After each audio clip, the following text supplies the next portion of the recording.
Picture for a moment a world not so different from our own, a globe connected by intricate trade routes, powerful nations exchanging goods and ideas, and a sense of unshakable prosperity that seemed as though it would last forever. Then, in what feels like the blink of an eye, it all falls apart, not because of a great war or a sudden invasion, but because of something far more subtle and perhaps more terrifying: economic collapse. This is the story of the Late Bronze Age collapse, an event that unfolded around 1200 BCE, when the great empires of the ancient Mediterranean societies that had flourished for centuries simply crumbled into silence. It was a turning point that didn't just rewrite maps, it reshaped human destiny. What's truly astonishing is how familiar this ancient catastrophe feels today. We live in an age of supply chain vulnerabilities, climate uncertainties, and financial interdependencies, echoes of the very pressures that brought down mighty civilizations like the Hittites, the Mycenaeans, and brought even Egypt to its knees. In this video, we're going to journey back to one of history's most dramatic unravelings, tracing how bronze turned scarce, how palaces that once buzzed with administration were abandoned to dust, and how ordinary people were forced to migrate, adapt, and ultimately rebuild from the ground up. This isn't just a story about loss, it's about transformation, about how crisis can be a catalyst for reinvention. You'll discover how climate shifts triggered famine, how the mysterious sea peoples disrupted an already fragile system, and how the very structures that made these empires strong also made them vulnerable. But more than that, you'll see how the lessons from this ancient collapse resonate powerfully with the challenges we face in the 21st century. This is a tale of resilience, innovation, and the enduring human spirit, one that invites us to reflect on what it truly takes to survive and thrive in times of great uncertainty. So settle in, open your mind, and let's explore together how the world we know today was shaped, in part, by an economic earthquake that occurred more than 3,000 years ago. To truly grasp the magnitude of the collapse, we first need to appreciate the dazzling world that existed just before everything fell apart. This was not a primitive or isolated time. It was an age of stunning internationalism. Imagine a map stretching from the Nile Delta in Egypt, across the sea to the rocky shores of Greece, and deep into the heart of Anatolia and the Near East. This entire region was woven together by a sophisticated web of trade and diplomacy. Great powers like the Hittites, with their formidable army and capital at Hattusa, the wealthy and artistic Mycenaeans in their fortified palaces, the seemingly eternal empire of Egypt under pharaohs like Ramesses II, and the rising, disciplined force of the Assyrians. They weren't just neighbors, they were deeply interconnected partners in a vast economic system. The lifeblood of this system was bronze. This alloy of copper and tin was the essential material for weapons, tools, and prestige goods, but its components were rarely found in the same place. Cyprus was renowned as a major source of copper, while tin had to travel even greater distances, likely from as far away as Afghanistan. This necessity gave rise to a thriving maritime trade. Ships laden with ingots of metal, along with luxury items like ivory, glass, olive oil, and finely crafted pottery, sailed across the Mediterranean. These goods moved along established routes, connecting palaces and fueling their economies. It was a form of globalization, ancient style, with merchants and envoys acting as the links between these powerful kingdoms. At the heart of this world were the palatial economies. Think of these palaces not just as royal homes, but as the central command hubs of their entire society. They were immense bureaucratic engines, Scribes using scripts like Linear B in Greece or cuneiform elsewhere kept meticulous records on clay tablets, inventories of grain, oil, and textiles, records of landholdings, and lists of workers. The palace centrally organized production, collected taxes in the form of goods, stored massive surpluses in their magazine rooms, and redistributed everything according to a rigid hierarchy. This system created immense wealth and stability for the elite, enabling the construction of monumental architecture, the sponsorship of intricate art, and the maintenance of large professional armies. Diplomacy flourished in this environment. Kings addressed each other as brother in letters discovered at sites like Amarna in Egypt. They negotiated treaties, arranged royal marriages to cement alliances, and exchanged lavish gifts to demonstrate their power and goodwill. It was a club of great powers that understood their mutual dependence, especially when it came to securing those critical trade routes and access to raw materials. On the surface, it appeared to be a stable, self-perpetuating order of unparalleled sophistication. Yet this brilliant facade concealed a profound fragility. The entire edifice was built on a foundation of extreme centralization and interdependence. Every kingdom was a highly specialized spoke in a much larger wheel. If the flow of tin was interrupted, the entire bronze industry could grind to a halt. If a drought led to a poor harvest, the central palace's stored surplus was the only thing preventing famine, and that surplus was finite. These societies had put all their eggs in one very ornate, very impressive basket. Their strength was also their greatest weakness. They were optimized for prosperity under ideal conditions, but possessed very little flexibility to adapt to sudden, seismic shocks. They were, in a very real sense, perfectly designed to succeed, and also perfectly designed to collapse. But that glittering, interconnected world of the late Bronze Age was living on borrowed time. Its very sophistication had created a house of cards, and around the year 1200 BCE, a series of devastating shocks arrived to blow it all down. This wasn't a collapse caused by a single enemy or a lone natural disaster.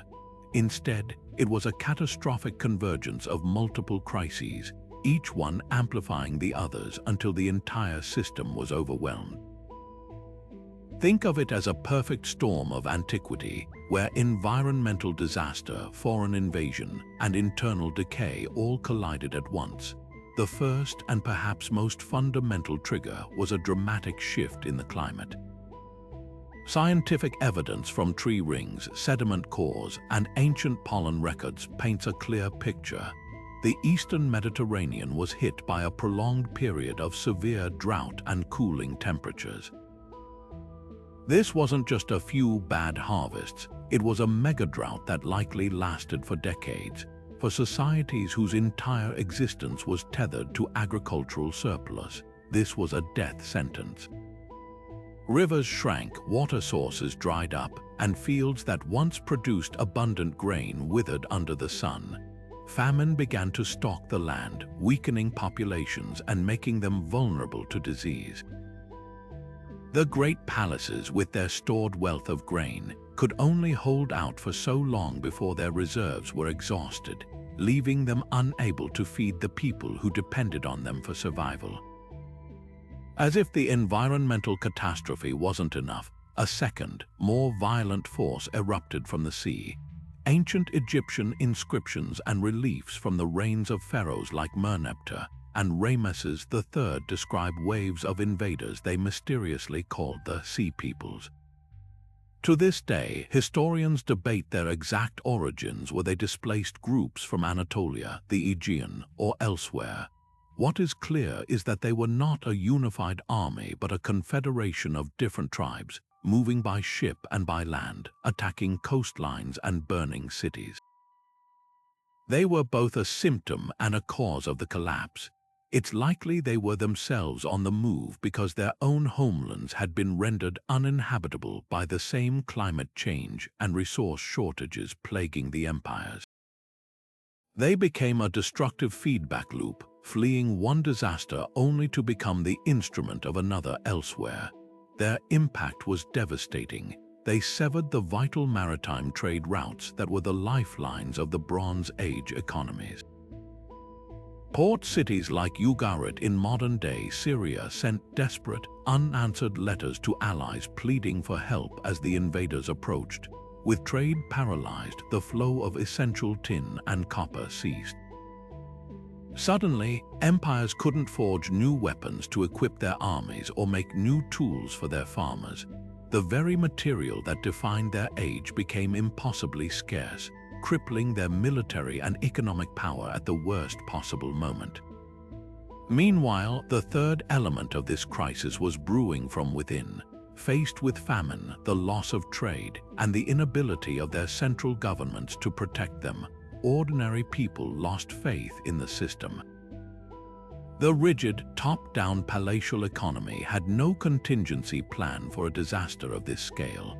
As the authority of the kings and scribes crumbled, so did social order. Internal rebellions broke out as desperate populations turned on the elite who could no longer provide for them. Archaeological evidence from many sites shows not only destruction from outside attack, but also from internal conflict and abandonment. The administrative tablets from the final days of Pylos in Greece, for example, speak of preparing for an imminent threat and watching the coastline, a haunting snapshot of a civilization in its death throes. Individually, any one of these factors, drought, invasion, or rebellion, would have posed a serious challenge.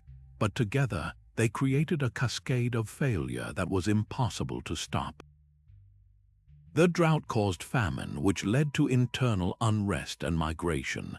That migration manifested as the Sea Peoples, who then destroyed the trade networks. The collapse of trade prevented a coordinated response and crippled industry, which in turn made the famine and unrest even worse. Each problem made every other problem more severe, creating a vicious cycle that the old systems were too rigid and too specialized to break. The interconnectedness that had been the source of their golden age prosperity now became the channel for their total collapse. To understand just how devastating this breakdown was, we need to look at the intricate web of trade that held the Bronze Age world together. This was not a simple exchange of occasional luxuries. It was a complex international system as vital to these empires as the global supply chains are to our world today. The entire economy and military might of kingdoms like the Hittites and Mycenaeans were built on a single, crucial material, bronze. This alloy, made from copper and tin, was the absolute essential for crafting the weapons that equipped their armies, the tools that farmed their fields, and the prestige goods that displayed their power and wealth. But here was the fundamental vulnerability: these two critical metals almost never came from the same place. Copper was primarily sourced from the island of Cyprus, a name that itself derives from the Latin word for the metal. Vast quantities were mined and shipped out from its shores. Tin, however, was far more exotic and elusive. Historians believe it traveled incredibly long and fragile routes, likely from as far away as Afghanistan or perhaps even Cornwall in Britain. This meant that the entire bronze production process was an international affair from the start. Merchant ships laden with copper ingots from Cyprus had to meet with others carrying precious tin from distant lands. Major ports like Ugarit on the Syrian coast became bustling, cosmopolitan hubs where goods, languages, and cultures intermingled, all focused on keeping this vital economic engine running. This system created a deep and profound interdependence. A king in Greece couldn't just command more bronze to be made. He was utterly reliant on the safe passage of ships across hundreds of miles of open sea, on the stability of foreign mining regions, and on the goodwill of trading partners who might also be his rivals. The palaces maintained elaborate diplomatic correspondence to safeguard these routes, treating access to raw materials as a matter of national security. It was a precocious form of globalization, linking the fortunes of empires across continents. When the crisis hit, this network was the first thing to fail. The same droughts that caused famine also likely lowered water levels, making some river trade routes unnavigable. More catastrophically, the upheaval and migration, including the movements of the sea peoples, turned the Mediterranean from a highway of commerce into a zone of extreme danger. Piracy flourished in the power vacuum, and coastal settlements lived in fear of raids. A single sunken ship carrying a cargo of tin could represent a catastrophic loss, crippling a kingdom's ability to produce weapons for an entire season. We have heartbreaking evidence of this collapse in the form of letters found in the ruins of Ugarit. One, believed to be from the city's last king, is a reply to a plea for help from a neighboring king. He writes that all his ships and troops are already committed elsewhere, defending the coast. Another letter, perhaps one of the last ever sent from the city, is a desperate message from a high official to a counterpart in Cyprus, stating simply, "My father, now the enemy's ships are coming. They have been setting fire to my cities and have done terrible things to the country." The plea goes unanswered. The trade routes were cut, the lines of communication severed. With the trade routes gone, the bronze industry ground to a halt. Armies could not be re-equipped, leading to military weakness at the exact moment they needed strength most. Farmers couldn't get new tools to replace broken ones, decreasing agricultural productivity and deepening the famine. The palatial economies, which were built on controlling and redistributing these very goods, found their reason for existence vanishing. The intricate, far-flung system that had been the source of their incredible wealth and cultural sophistication became the channel for their paralysis. It's a powerful lesson from the deep past about the double-edged sword of interdependence. A system that creates immense resilience during good times can also become a vector for cascading, catastrophic failure when the connections are broken. This centralized control, the very engine of Bronze Age prosperity, became its greatest liability when the world began to fall apart. These palatial economies functioned with an almost Soviet level of top-down management. Imagine a single, massive administration, the palace responsible for every ounce of grain harvested, every jar of olive oil pressed, and every length of linen woven. Nothing happened without a scribe noting it on a clay tablet. This system was brilliant for amassing wealth, organizing large-scale projects like fortress walls, and supporting specialized artisans who created beautiful works of art. It created stability and a high level of culture, but it did so at a tremendous cost. It completely eliminated economic flexibility. When the climate shifted and the droughts began, this rigidity became a death sentence. A decentralized or market-based economy might have adapted. Farmers could have switched to more drought-resistant crops, merchants could have found alternative trade partners, and communities could have relied on local ingenuity. But in the palace system, all initiative and all reserves were concentrated at the top. The farmers weren't making decisions. They were following orders from a central bureaucracy that was suddenly completely out of touch with the rapidly deteriorating reality on the ground. The palace's response to crop failure was to dip into its vast stored surplus, a solution that only worked as long as the surplus lasted. When the droughts persisted for years, even decades, those storehouses were inevitably emptied. The collapse of international trade was the second knockout blow. Remember, the palaces weren't just hoarding food. They were also the central nodes for imported prestige goods, and most critically, the metals needed for bronze. When the ships stopped coming, the palace lost its ability to reward its elite supporters with gifts of fine weapons and jewelry. More importantly, it could no longer supply its smiths with the raw materials to make new tools and arms. The entire military and economic apparatus began to seize up. A tablet from Pylos in its final days is hauntingly titled, "How the Watchers Are Guarding the Coastal Regions." It details the deployment of rowers and guards along the coast, a desperate last stand by a bureaucracy that was still trying to manage a crisis it could no longer control, using a system that had already failed. This loss of control sparked a vicious cycle of social unrest. For generations, the deal between the ruling class and everyone else was simple. The people gave their labor and obedience, and the palace provided security and distributed food in return. Once the palace could no longer uphold its end of the bargain, that social contract evaporated. Why obey a king who can't feed you? Why follow the orders of scribes whose records now only documented decline? We see evidence of this in places like Greece, where the grand palace centers were not just destroyed by outside attackers, but were often abandoned from within. The people simply left, scattering into the hills to form smaller, more self-sufficient communities, turning their backs on the complex system that had failed them. The silence that followed is perhaps the most powerful evidence of this unraveling.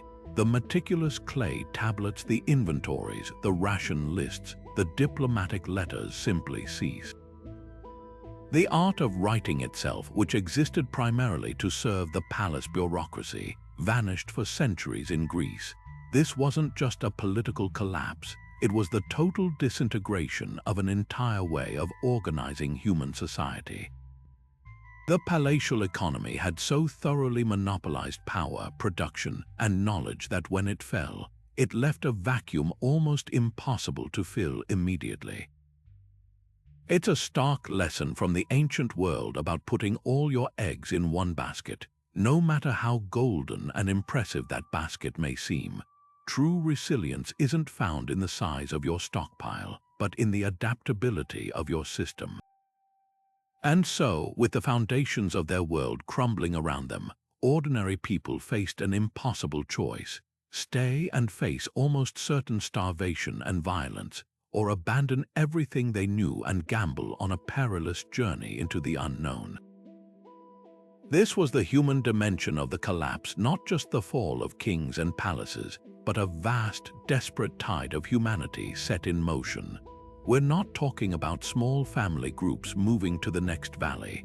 This was mass migration on a scale the region had likely never seen before. Entire communities picked up and left, becoming refugees in their own collapsing world.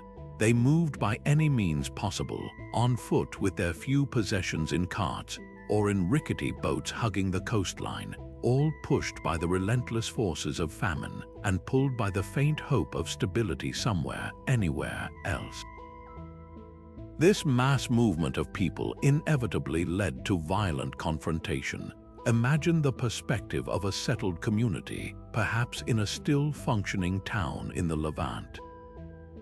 You're already struggling with poor harvests and the terrifying rumors of invaders. Then, on the horizon, you see a ragged but determined group of strangers approaching. They're armed, they're desperate, and they want your food, your land, your water. To them, they are migrants seeking survival. To you, they are invaders threatening your existence. This clash of perspectives fueled countless local conflicts that are largely lost to history, but are hinted at in the archaeological record. Layers of ash and destruction in cities like Ugarit and Hattusa tell a story of not one single attack, but of waves of violence, likely from a chaotic mix of professional raiders, desperate migrants, and opportunistic local groups taking advantage of the breakdown in order. The result was a staggering abandonment of urban life. Great cities that had thrived for centuries were left to the elements. The citadels of Mycenaean Greece, like Mycenae and Pylos, were burned and then deserted. their populations scattering into the rugged highlands. In Anatolia, the Hittite capital of Hattusa was not just destroyed but systematically abandoned, its gates left open and its temples silent. This retreat from complexity is one of the most telling signs of societal trauma. Urban life, with its specialization and hierarchy, requires a surplus of food and a stable administration to function. When those disappeared, the city itself became a death trap. It was far safer to live in a small, dispersed, and self-sufficient village where you could hide from the chaos and focus solely on feeding your own family. Yet, from this crucible of destruction and movement emerged something new and profoundly important, a great blurring and recombining of cultures. As these different groups of people, refugees from fallen empires, nomadic tribes, and survivors from coastal cities, were thrown together, their distinct traditions, technologies, and beliefs began to mix. This wasn't a planned cultural exchange. It was a messy, organic process of survival. A potter from one region might teach his techniques to a smith from another. A story about a fallen city told around a campfire might blend with the mythology of the listeners, creating a new legend. This demographic shake-up broke down old ethnic and cultural barriers that had been maintained by the rigid palace hierarchies, allowing for new hybrid identities to form. In the power vacuum left by the fallen empires, these mixed groups began to coalesce into the societies that would define the next age. The Philistines, who settled on the southern coast of Canaan, appear in archaeology as a blend of Aegean migrant culture and local Canaanite influences. The Arameans, previously nomadic pastoralists, moved into the abandoned territories of Syria and began establishing their own network of small, resilient kingdoms. Even in Greece, though the palace culture was gone, the population didn't vanish. They adapted to a simpler, more localized way of life, preserving their language and some of their stories orally until the conditions were right centuries later for a new cultural flowering.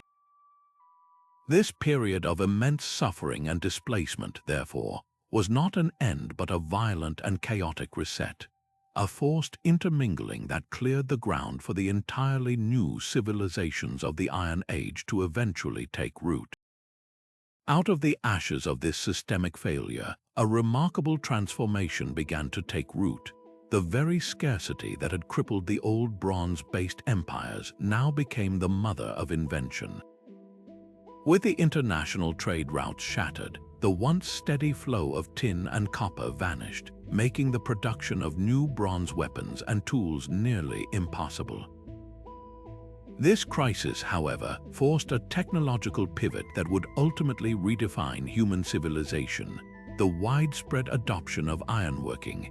Iron ore was far more common and accessible than the exotic components of bronze. It could be found in local hills and bogs, not just in distant, politically unstable lands.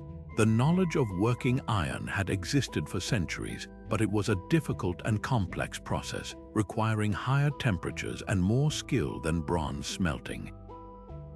The palatial elites had little incentive to invest in this trickier technology when the efficient bronze supply chain was meeting all their needs. The collapse destroyed that supply chain, removing the alternative and making iron not just a novelty, but a necessity. This shift democratized power in a way that was previously unthinkable. Bronze production had been a state secret, tightly controlled by the palace. It required a complex international network and a centralized workshop to manage the alloying process. Ironworking, by contrast, was far more accessible. A local village smith with a sufficiently hot furnace and the right knowledge could now produce tools and weapons that were functionally superior to bronze. This meant that military power was no longer the exclusive domain of a king who could afford to import vast quantities of metal. Smaller, more agile groups could now arm themselves effectively, leveling the playing field and breaking the monopoly on violence that had underpinned the great empires. The age of the massed bronze chariot corps was ending. The age of the affordable iron sword was beginning. Concurrently, the cultural landscape was undergoing an equally profound shift. The collapse of the palatial centers meant the sudden disappearance of the entire scribble class and the complex writing systems they administered. Linear B in Greece and cuneiform in Anatolia, and the Levant were intricate scripts requiring years of training to master, knowledge that was held exclusively by a small coterie of bureaucrats serving the palace. When the palaces burned, that knowledge very nearly vanished entirely.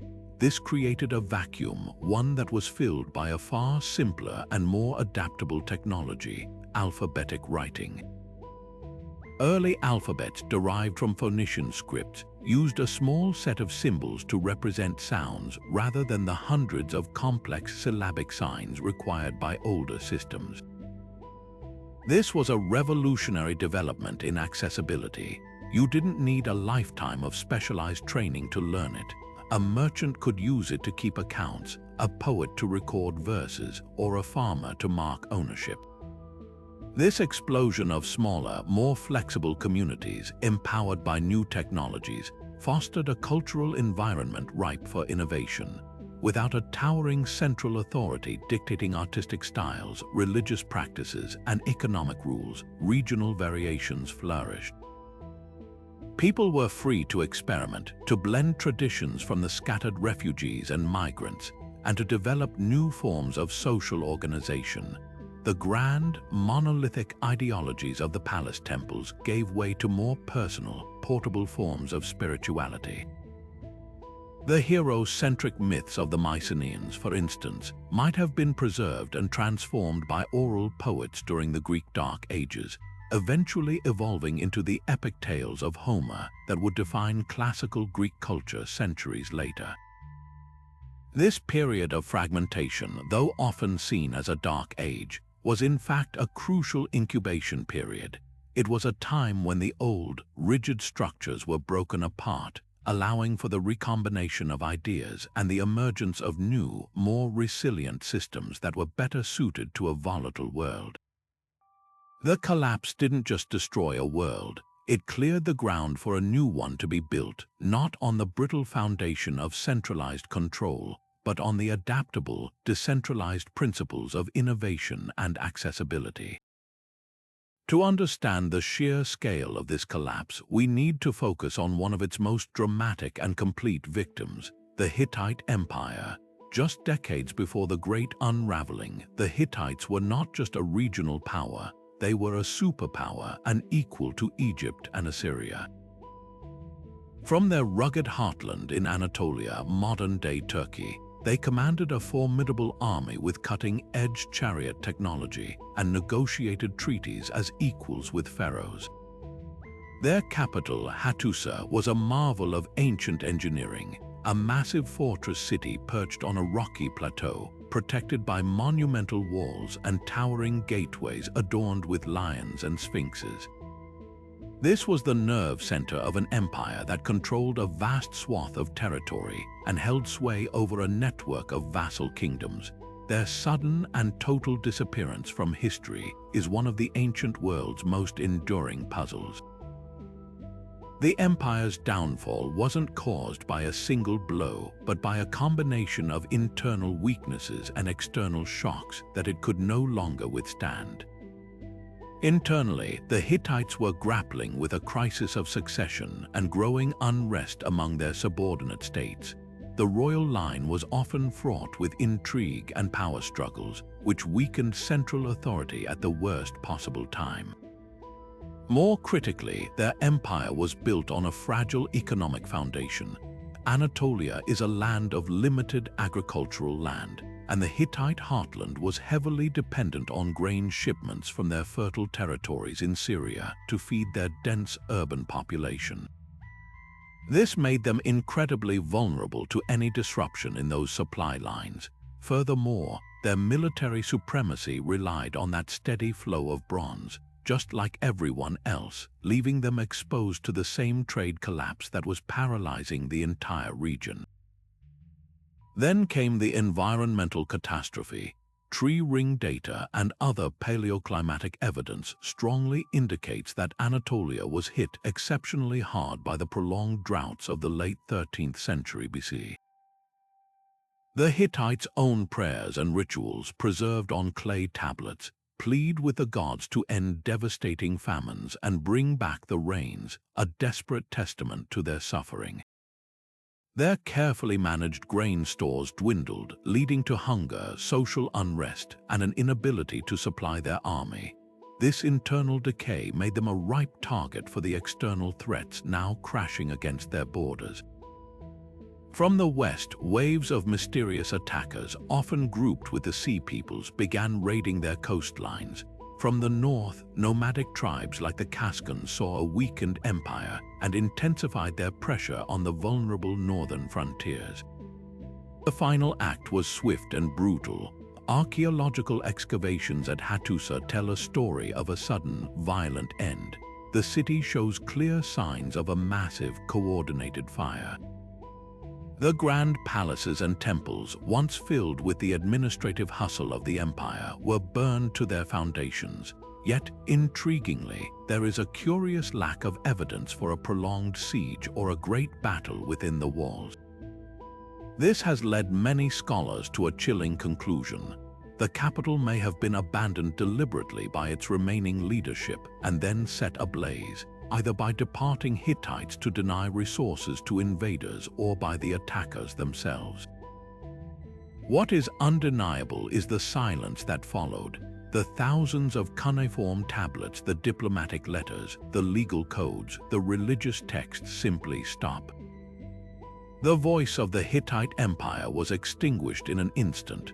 The mystery deepens when we look at the aftermath. Unlike other areas where cultures persisted in a diminished form, the Hittite heartland was largely emptied. The great cities were not rebuilt on their old sites. The complex state religion and the Hittite language itself vanished from daily use. It was a complete cultural severance.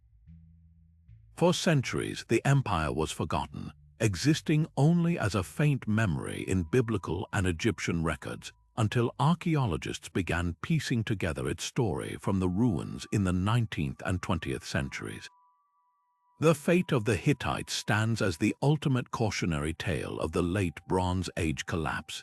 It demonstrates with brutal clarity that no amount of military might or monumental architecture can save a civilization when its economic and environmental foundations crumble away. Their story is a powerful reminder that even the greatest empires are, in the end, fragile constructs.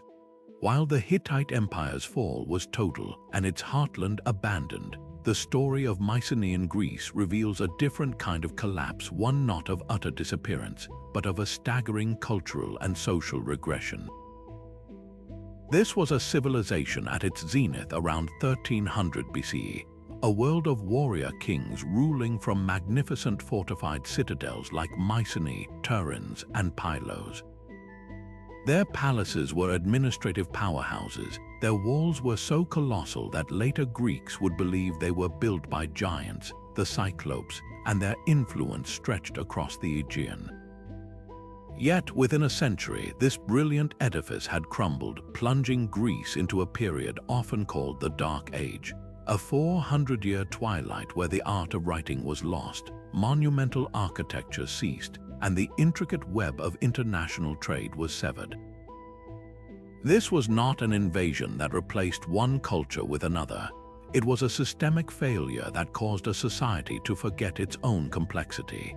The roots of their decline were deeply entangled in the same web of interconnected crises affecting the wider region, but with some distinct local flavors. Prolonged drought undoubtedly played a role, placing immense strain on agricultural production. However, there's strong evidence that the very success of the Mycenaean palatial system may have contributed to its own undoing through environmental degradation.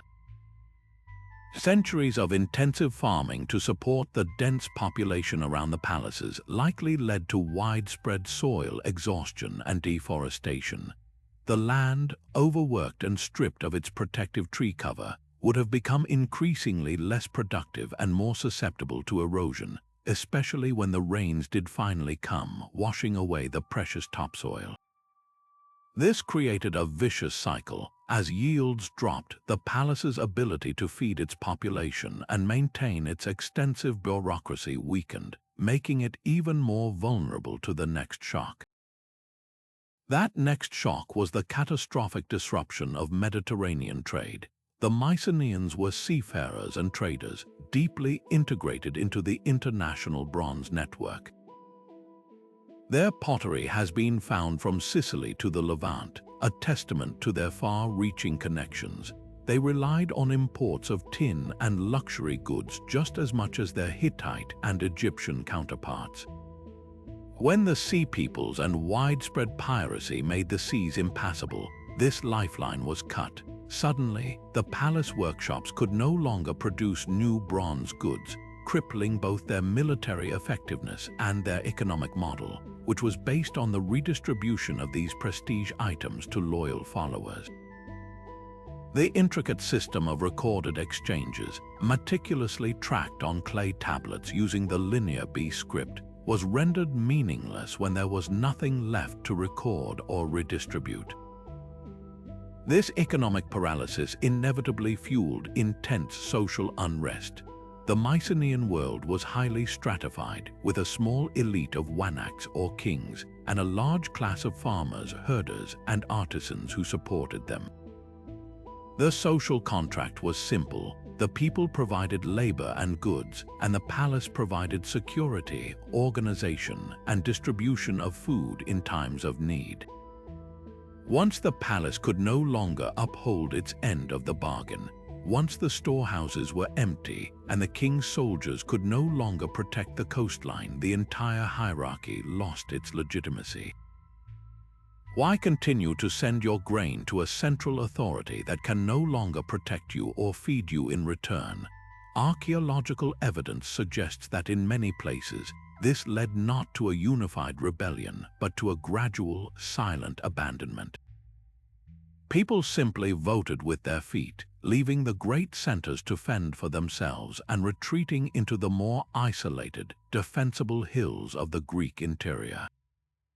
The archaeological record paints a vivid and somber picture of this unraveling. At many major sites, we find a layer of intense fire and destruction, followed not by rebuilding but by silence. At the Palace of Pylos, the final Linear B tablets themselves tell a poignant story. One series of records details the urgent deployment of rowers to watch the coast, a desperate last-minute effort to organize a defense against an unseen threat. These are the last words of the Mycenaean administration, a snapshot of a bureaucracy managing its own demise. After this, the art of writing vanishes from Greece for centuries. The knowledge of fresco painting, intricate metalworking, and monumental architecture was lost. The population plummeted, with estimates suggesting a decline of up to 90% in some areas. The grand tombs of heroes were looted and forgotten, and Greece fractured into countless small, isolated, and impoverished villages. This dramatic regression makes the Mycenaean collapse a powerful example of how a civilization can experience a profound loss of cultural memory. The great epic poems of Homer, the Iliad and the Odyssey, are now understood as distant, garbled memories of this Mycenaean world, passed down orally for generations before being written down centuries later. They remember the names of the great citadels and the concept of a wanax, a king, but the reality of the complex, bureaucratic palace economy was completely forgotten, replaced by a romanticized age of heroic individual combat. The Mycenaean collapse demonstrates that history can indeed backslide. Centuries of accumulated knowledge, social organization, and artistic achievement can be erased, leaving a void so complete that it takes another millennia for archaeologists to slowly, painstakingly, piece it all back together from the silent ruins. While the Hittite and Mycenaean worlds vanished into smoke and silence, one great power did not suffer total obliteration. Egypt, the land of the pharaohs stood as a bastion against the tidal wave of collapse, but to say it merely survived misses the profound trauma it endured. Egypt emerged from the crisis battered, shrunken, and irrevocably changed, its golden age of imperial might brought to a definitive close.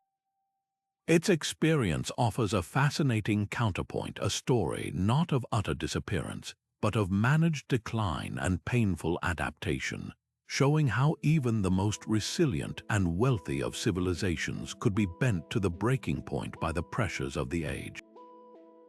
The onslaught began in earnest during the reign of Pharaoh Merneptah, the son of the great Ramesses II.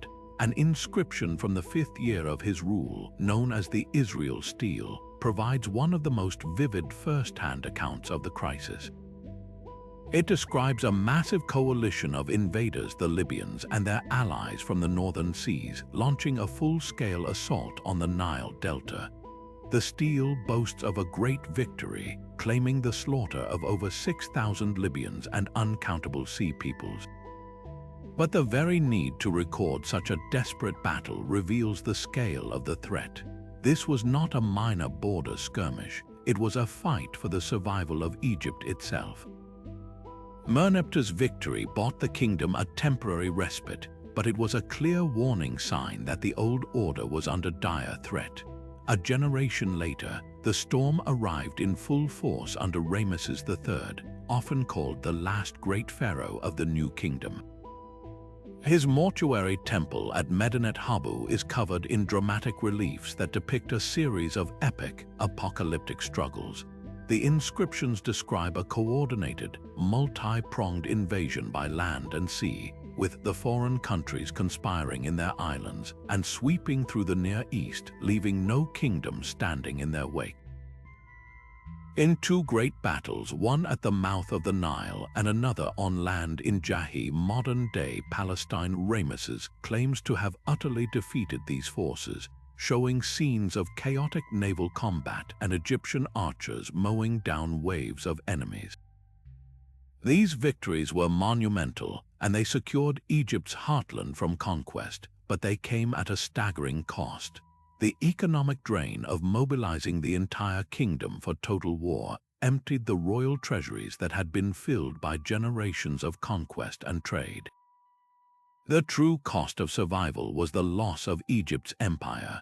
For centuries, the pharaohs of the New Kingdom had controlled a vast swath of territory in Canaan and Syria, which provided crucial tribute, trade goods, and strategic depth. The campaigns of Ramesses III were defensive. They were fought to repel invaders from Egypt's borders, not to reclaim lost provinces. In the aftermath, all of these foreign possessions were permanently lost. The lucrative trade routes with the Levant and the Aegean, which had brought in silver, timber, olive oil, and other luxuries, were severed. Egypt turned inward, becoming a fortress kingdom that huddled behind its natural barriers of desert and sea, but a kingdom that was now much poorer and more isolated than it had been for centuries. This economic contraction triggered a slow-burning internal decay. With the flow of foreign wealth cut off, the state could no longer afford to support the immense apparatus that had sustained it, the army, the priesthood, and the vast bureaucracy. The central authority of the pharaoh began to weaken.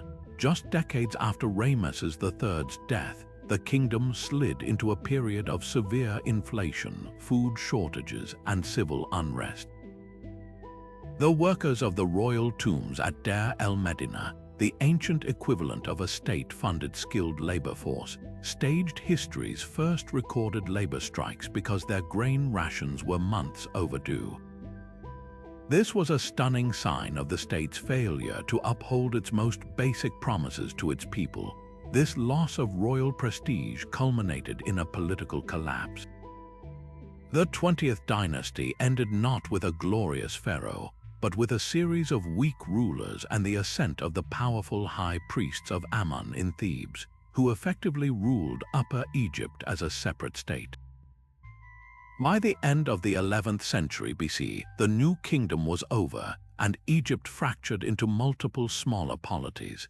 The age of the great warrior pharaohs building colossal monuments to their glory was replaced by an age of division, known as the Third Intermediate Period, where Libyan chieftains and rival dynasties vied for control. So why did Egypt survive when others fell? Its geography offered a final, crucial advantage: the Nile. Unlike the Hittites, who relied on rain-fed agriculture and Syrian grain shipments, Egypt's agriculture was predictably rejuvenated by the annual Nile flood. Even in a period of global drought, the river, though perhaps lower, still provided a lifeline that prevented total famine. This inherent agricultural resilience provided a buffer that other civilizations utterly lacked. Yet, Egypt's story powerfully illustrates that survival is not the same as recovery. The systemic crisis of the late Bronze Age collapse broke the imperial spirit of Egypt. It adapted, it endured, but it never again regained the overwhelming power, wealth, and confidence of its new kingdom's zenith.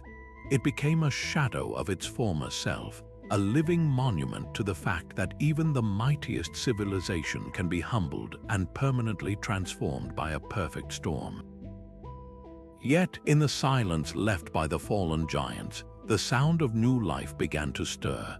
The collapse of the great Bronze Age empires did not result in a permanent void. Instead, it cleared the stage for a cast of vibrant new actors, each seizing the opportunity to build something entirely different from the top-down palatial systems of the past.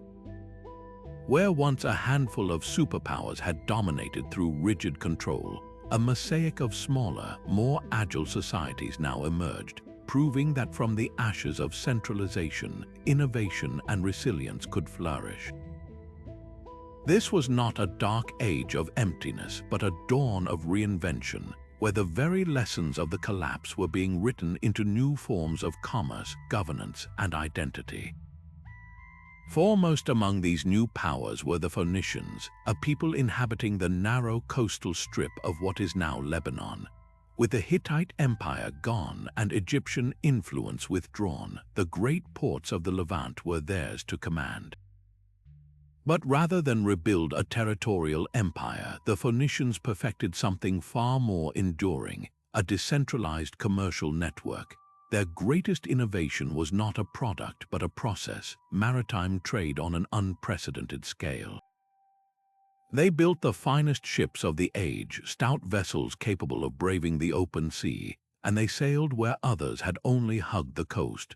From their famous ports at Tyre, Sidon, and Byblos, they established trading posts and colonies across the entire Mediterranean, from Cyprus to Sicily to North Africa, and eventually as far as Spain.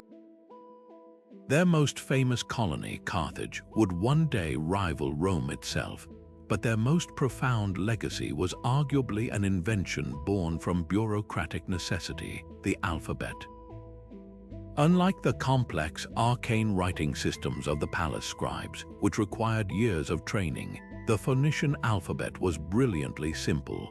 It used a small set of symbols to represent consonant sounds, a system that was incredibly easy to learn and adaptable to different languages. This was a democratization of information.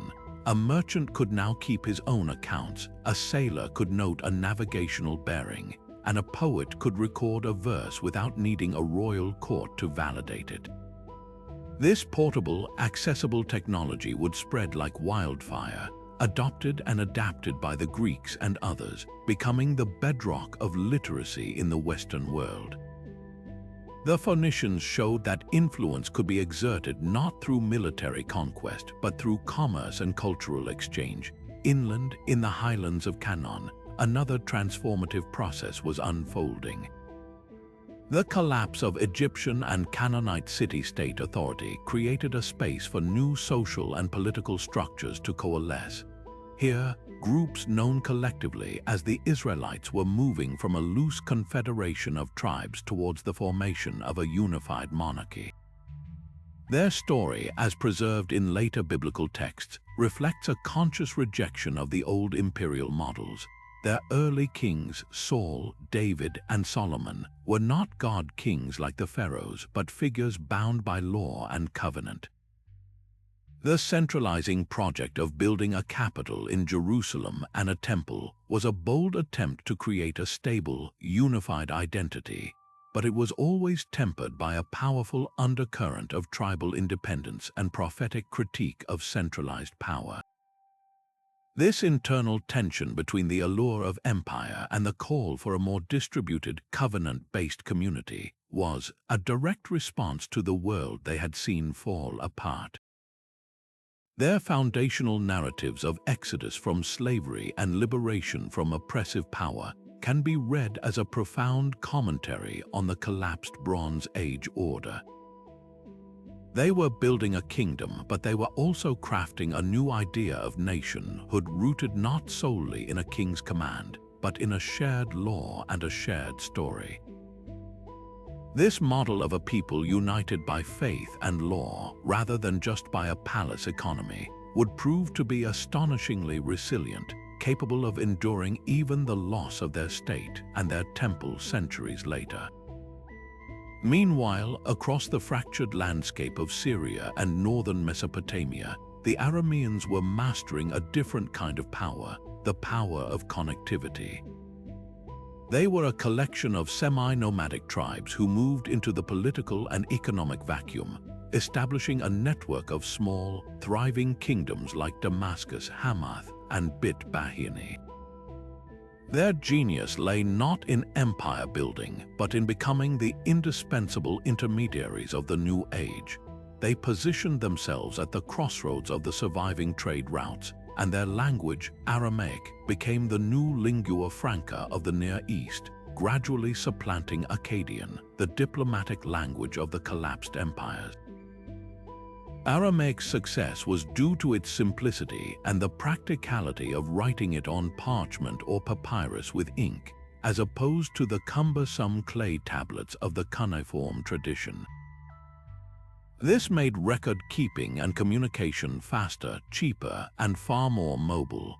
So effective was this system that centuries later, the mighty Persian Empire would adopt Aramaic as the official language of its administration, from the borders of India to Egypt. The Arameans demonstrated that in a fragmented world, the greatest influence could come from facilitating connection, from building the linguistic and commercial highways that would allow new ideas and goods to flow between cultures.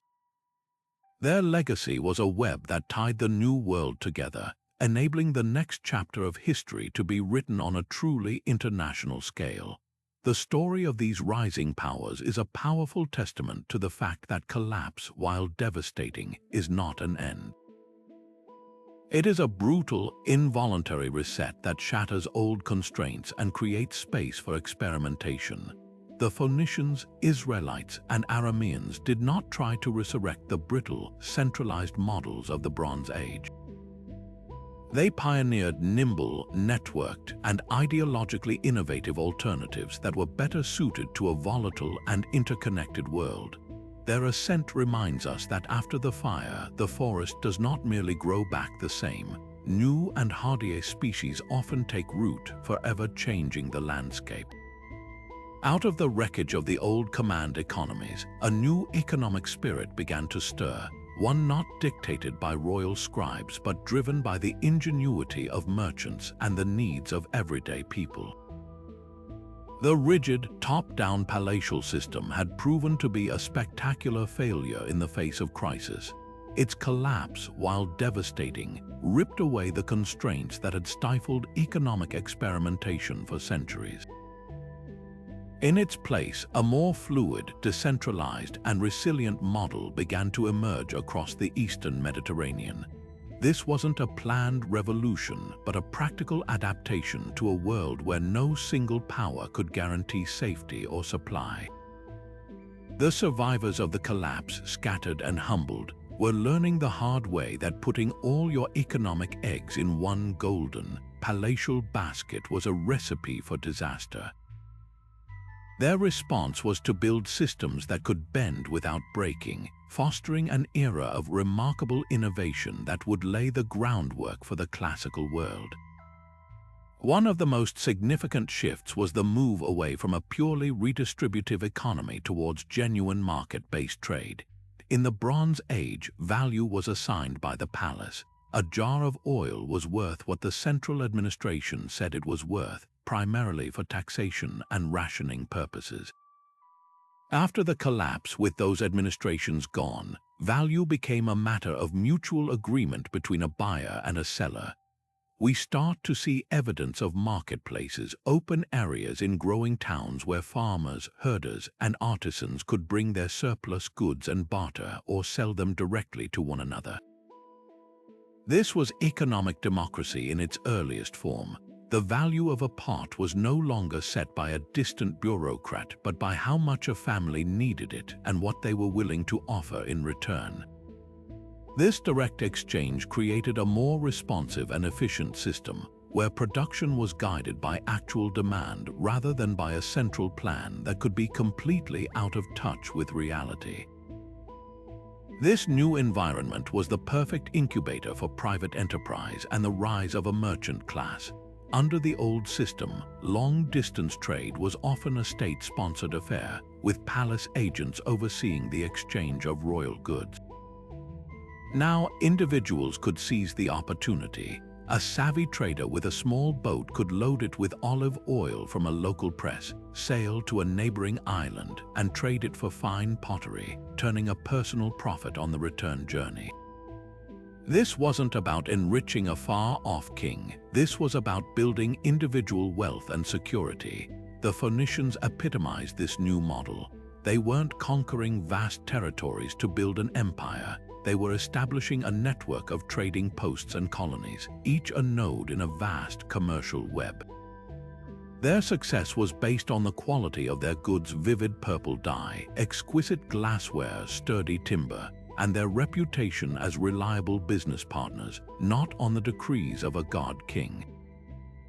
Perhaps one of the most crucial innovations to gain traction was the concept of monetization. The old system relied heavily on the cumbersome practice of weighing bulk goods or precious metals for every transaction. The next step was the development of standardized weights, and then eventually the first coins in the following centuries. While true coinage was still a ways off, the idea of a universally recognized unit of value was taking root. In places like the Levant, silver, measured in standardized shekels, began to function as a common medium of exchange, a primitive form of money that was far more portable and divisible than jugs of grain or heads of cattle. This was a revolutionary development. It meant that wealth could be stored, transported, and exchanged with incredible efficiency. A merchant no longer had to barter his goods directly. He could sell them for silver and use that silver to purchase anything he needed elsewhere. This liquidity oiled the wheels of commerce, making trade faster, more flexible, and accessible to a much wider segment of the population. The most enduring lesson learned, and the true hallmark of this new economic age, was diversification. The great palaces had collapsed because they were hyper-specialized and overly reliant on single, fragile supply chains for critical goods like tin. The societies that emerged from the ashes consciously avoided this pitfall. A community might still produce olive oil as its main export, but it would also encourage local pottery production, metalworking, and animal husbandry. They spread their economic risk across multiple industries. Furthermore, political power became more distributed. Instead of one colossal palace controlling an entire region, power was shared among councils of elders, assemblies of citizens, or networks of chieftains. This political decentralization mirrored the economic decentralization, creating a system with multiple centers of initiative and resilience. If one leader failed or one crop failed, the entire system wasn't doomed. Others could step up and alternative resources could be tapped. This human ingenuity in the face of catastrophe demonstrates a profound truth. Sometimes the most powerful innovations are not new technologies, but new ways of organizing ourselves. The collapse of the Bronze Age forced a fundamental rethink of what an economy was for, not just to glorify a ruler, but to sustain a society through whatever storms the future might hold. This profound societal breakdown did more than just redraw maps or topple kings. It reached deep into the human spirit, forcing a complete reimagining of humanity's place in the cosmos. The old gods of the Bronze Age, the deities of the palace, the state-sponsored guarantors of royal power and agricultural order, had seemingly failed. When the rains didn't come, the harvests failed, and the invaders poured ashore. The grand temples and their rituals proved powerless to stop the chaos. This collective trauma sparked a profound spiritual crisis, but also an incredible period of religious fermentation. In the resulting vacuum, new ideas about divinity, morality, and the nature of suffering began to take root, ideas that would eventually give rise to some of the world's most enduring faiths.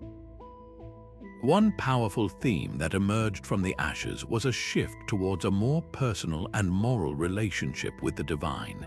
The old order emphasized ritual and sacrifice to appease gods who were often capricious and concerned primarily with maintaining the cosmic status quo that benefited the elite. The collapse shattered that certainty. People began to seek explanations for such widespread suffering, and one compelling answer was that the world was being judged. We see echoes of this in various traditions. In the biblical texts that were being shaped during this period, narratives of exile, plagues, and divine judgment served as a framework for understanding national calamity. The message was that collective suffering could be a consequence of moral failing, a call for societal renewal, and a return to ethical principles like justice and compassion. This was a revolutionary concept, that the gods cared not just about the proper performance of ritual, but about how people treated one another. This period of immense upheaval also became a great melting pot of beliefs, a process known as syncretism. As refugees, migrants, and survivors from different cultures were thrown together, their gods and myths began to intermingle and influence one another. A Phoenician trader might offer a prayer to an Egyptian deity he encountered in a port city, seeing a familiar power in a foreign guise. The Philistines, likely arriving from the Aegean world, gradually adopted the language and many of the gods of the Canaanites among whom they settled. This wasn't a smooth or planned theological exchange. It was a messy, organic process born of necessity and coexistence. Out of this blending, new hybrid deities and stories were born, creating richer, more complex religious tapestries that reflected the new, mixed identities of the people themselves. Perhaps one of the most tangible cultural legacies of this era is the transformation of memory into epic. In the absence of palaces and scribes, the duty of preserving the past fell to oral poets and storytellers. They became the living libraries of their people, weaving together fragmented memories of the great days of heroes, the cataclysmic wars, and the terrible fall of cities into grand narrative cycles. These stories were not history in a modern sense. They were mythologized, emotional accounts filtered through generations of retelling. They served a crucial purpose, making sense of an incomprehensible catastrophe and preserving a sense of identity for scattered peoples. The most famous examples are the Homeric epics, the Iliad and the Odyssey. While set in the final days of the Mycenaean world, they were composed centuries later, during the Greek Dark Age that followed the collapse. They are, in essence, the long echo of the Bronze Age downfall. The Iliad's tale of the siege and sack of a great city mirrors the trauma of urban destruction that swept across the region. The Odyssey, with its theme of a long, arduous journey home through a broken world, reflects the experience of displacement, migration, and the struggle to find a new place in a changed landscape. These epics provided a shared cultural foundation for the Greeks who would later emerge from their dark age, giving them a heroic past to build upon. This pattern of cultural rebirth from destruction is a powerful recurring theme in human history. The collapse did not simply erase the past, it forced a distillation and a transformation of its most vital elements. The old, rigid ideologies of the palace temples gave way to more portable, personal, and morally complex belief systems. Scattered peoples found new unity in shared stories that explained their suffering and celebrated their resilience. The silence left by fallen bureaucracies was filled by the voices of poets and prophets. This reminds us that while civilizations can be incredibly fragile, the human drive to find meaning, to create beauty, and to connect with something greater than ourselves is perhaps our most enduring trait.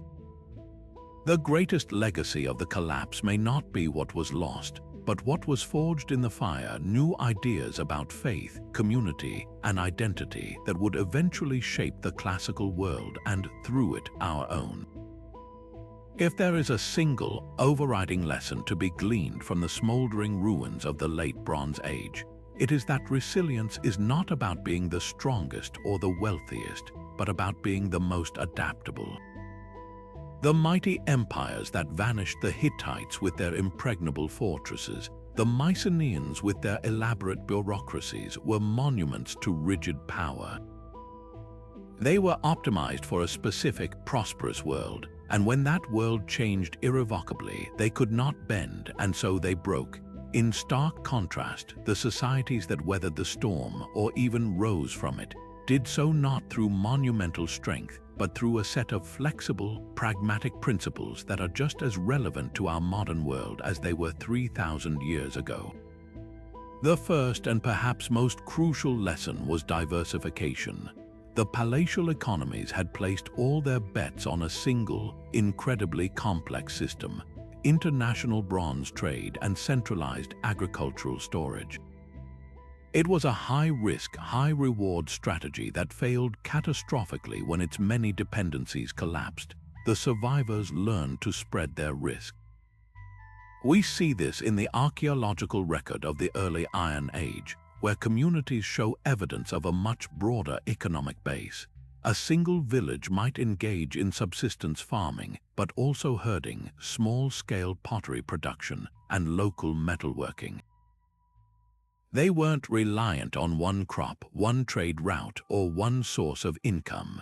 This is a principle any modern investor would recognize. A diversified portfolio is far more resilient to market shocks than one tied to a single stock. For these ancient people, it wasn't about wealth generation, it was about survival insurance. If the olive harvest failed, they could rely on their goats. If raiders made travel unsafe, they could fall back on their own crafts. This rejection of hyper-specialization was a direct and hard-learned response to the collapse they had witnessed. This economic diversification was made possible by a second key principle: decentralization of power and knowledge. The Bronze Age superpowers hoarded authority and information within their palace walls. The fall of those palaces meant the loss of that concentrated knowledge, a mistake that was not repeated. The new societies that emerged operated on a smaller, more community-oriented scale. Power was often shared among councils of elders or local chieftains rather than invested in a single, remote god-king. Even more importantly, technology was democratized. The shift to ironworking is the perfect example. Unlike bronze, which required a state-sponsored network, iron could be worked by a local smith in a village forge. The Phoenician alphabet, which replaced complex scribble scripts, was another tool of decentralization. It was easy to learn and accessible, meaning record-keeping and communication were no longer the sole domain of a privileged elite. This diffusion of capability meant that the failure of one leader, one village, or one smithy did not spell doom for the entire society. The system had redundancy built into it. Underpinning both diversification and decentralization was the most human element of all: strong community cohesion. In the aftermath of the collapse, people could no longer rely on a distant king or a faceless bureaucracy for their security. They had to rely on each other. This fostered a powerful sense of local identity and mutual obligation. The bonds of kinship, neighborliness, and shared struggle became the essential glue that held fragmented societies together. This cohesion provided a social safety net where the state had vanished. It enabled collective action for defense, for harvesting, and for rebuilding. A community that trusts and works together can adapt to challenges far more quickly and effectively than a vast population of disconnected individuals waiting for orders from a collapsed central authority. This ancient lesson resonates deeply with modern studies of disaster response, which consistently show that communities with strong social networks recover faster and more completely than those without. Ultimately, the story of the late Bronze Age collapse teaches us that resilience is not a passive state of being, but an active process of adaptation. It is about building systems, whether economic, political, or social, that are flexible enough to absorb shocks, learn from disruption, and reorganize themselves without collapsing. The empires of the Bronze Age were like mighty oaks, strong and imposing but susceptible to being toppled by a severe storm. The societies that emerged in the Iron Age were more like a field of resilient grasses, bending with the wind and growing back even after a fire. Their strength was not in their individual size, but in their collective flexibility and their deep-rooted connections to one another and to the practical realities of their world. In an age of climate uncertainty, global supply chain fragility, and social transformation, these are not just historical curiosities. They are timeless and urgent lessons in the art of survival. Listening to the story of the late Bronze Age collapse can feel less like a history lesson and more like reading today's headlines with the names changed. The parallels between their interconnected world and our own globalized economy are not just superficial. They are deeply structural, revealing a shared vulnerability to cascading failures. Our modern world is built on a similarly intricate and fragile web of dependencies. Consider the humble smartphone in your pocket. Its components are sourced from over a dozen countries across multiple continents. Rare earth minerals from Africa, semiconductors from Taiwan, assembly in China, and design in California. This is our version of the ancient tin trade, a miraculous feat of international cooperation that is also a monumental risk. A political crisis, a pandemic, or a natural disaster in any one of these critical nodes can send shockwaves through the entire system, causing shortages, inflation, and economic paralysis, just as the disruption of a single shipping route could cripple a Bronze Age kingdom. Climate change stands as the most stark and sobering parallel. 3,000 years ago, it was a prolonged megadrought that starved empires. Today, we face our own environmental precipice, with rising sea levels threatening major port cities, extreme weather events devastating agricultural regions, and shifting climate patterns creating new waves of climate refugees. The ancient world had no understanding of why their environment was failing them. They could only plead with their gods. We, on the other hand, have the science to understand the causes and forecast the impacts. Yet, this knowledge makes our potential failure to act not a tragedy of ignorance, but one of choice. The lesson from Antiquity is not that climate change can cause collapse, but that it acts as a threat multiplier, exacerbating every other existing social and political tension until the system buckles. This brings us to the critical concept of resilience. The Bronze Age palaces were the ultimate embodiment of efficiency over resilience. Their centralized, just-in-time economic model was perfectly designed for prosperity and perfectly designed for catastrophe. We have built our own versions of these palaces in the form of hyper-efficient global supply chains. Major retailers operate with minimal inventory, relying on precise, constant shipments to stock their shelves. This model maximizes profit in stable times but offers zero buffer for disruption. The recent experiences of pandemic-related shortages, from medical equipment to consumer goods, were a small-scale preview of how quickly these lean systems can break down. The ancient response to this failure was a turn towards diversification and decentralization, a lesson we are slowly relearning through a growing interest in local sourcing, redundant supply lines, and stockpiling essential goods. Perhaps the most profound lesson is psychological. The civilizations of the late Bronze Age appear to have been gripped by a kind of systemic inertia. Despite mounting evidence of drought, famine, and incoming threats, their responses were fragmented, delayed, and ultimately insufficient. They were trapped by their own success, unable to imagine a world different from the one they dominated. We can see similar patterns today. The challenges of climate change, economic inequality, and geopolitical instability are well documented, yet coordinated, transformative action often feels just out of reach, hampered by short-term thinking and entrenched interests. The collapse reminds us that civilizations do not often end with a bang, but with a protracted failure to adapt, a slow-motion unraveling where the solutions are known but remain politically or socially impossible to implement. This is not a prediction of doom, but rather a powerful argument for proactive adaptation. History does not repeat itself, but as Mark Twain is often credited with saying, it often rhymes. We have one immense advantage over the Hittite king or the Mycenaean Wanaks. We have their story. We can study their collapse not as an inevitable fate, but as a case study in systemic risk.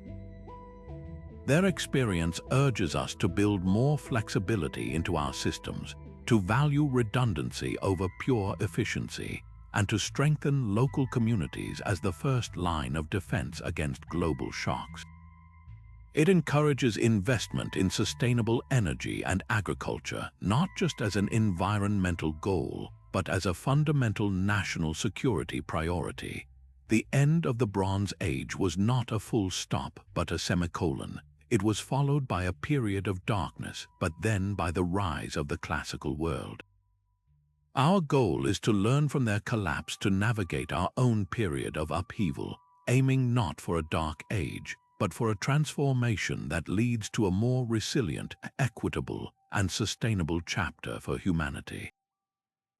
The silent ruins of these ancient cities hold their secrets closely, but through the meticulous work of archaeologists, the stones are beginning to speak, offering us tangible, heartbreaking evidence of the catastrophe. Stepping onto a site like Ugarit, a thriving port city on the coast of modern-day Syria, is like walking into a moment frozen in time by fire and panic.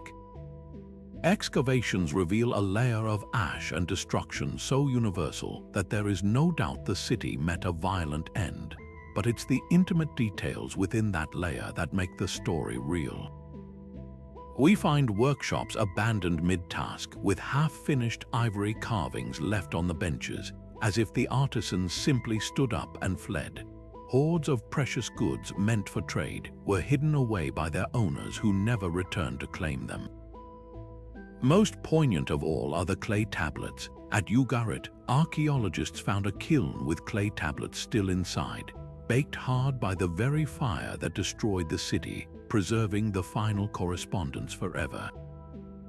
One letter sent to the king of Ugarit from a neighboring ruler pleads for help, warning of enemy ships. Another, perhaps the last ever written there, is a desperate message from the city's highest official, stating plainly that the enemy was already at the gates, that the cities were burning, and that the situation was catastrophic. These are not dry historical records. They are the final, gasping breaths of a civilization captured in clay. Far to the north, in the highlands of Turkey, the story at the Hittite capital of Hattusa is equally dramatic but strangely different. This was no mere trading outpost. It was the colossal, fortified nerve center of an empire.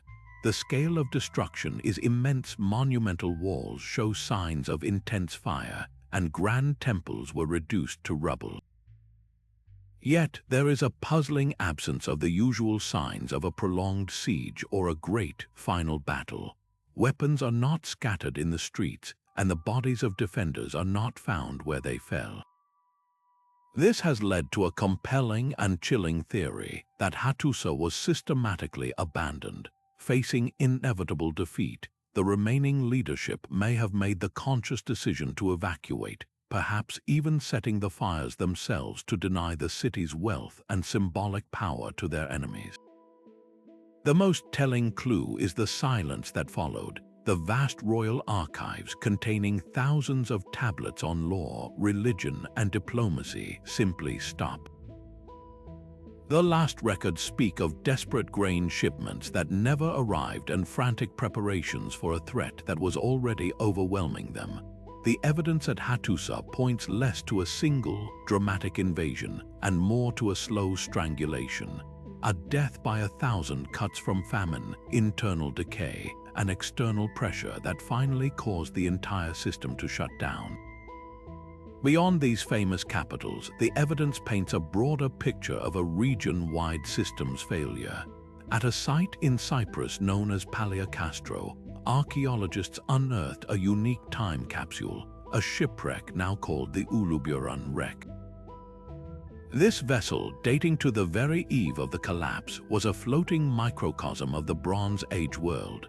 Its cargo held a breathtaking array of goods: copper ingots from Cyprus, tin from Afar, ebony from Egypt, terebinth resin from Canaan, and exquisite gifts meant for a royal court. Here was the glorious interconnected economy, perfectly preserved on the seafloor, but its fate is a powerful metaphor. This ship never reached its destination. It sank, taking its vast wealth with it, a single casualty of the increasingly perilous seas that would soon become impassable for all.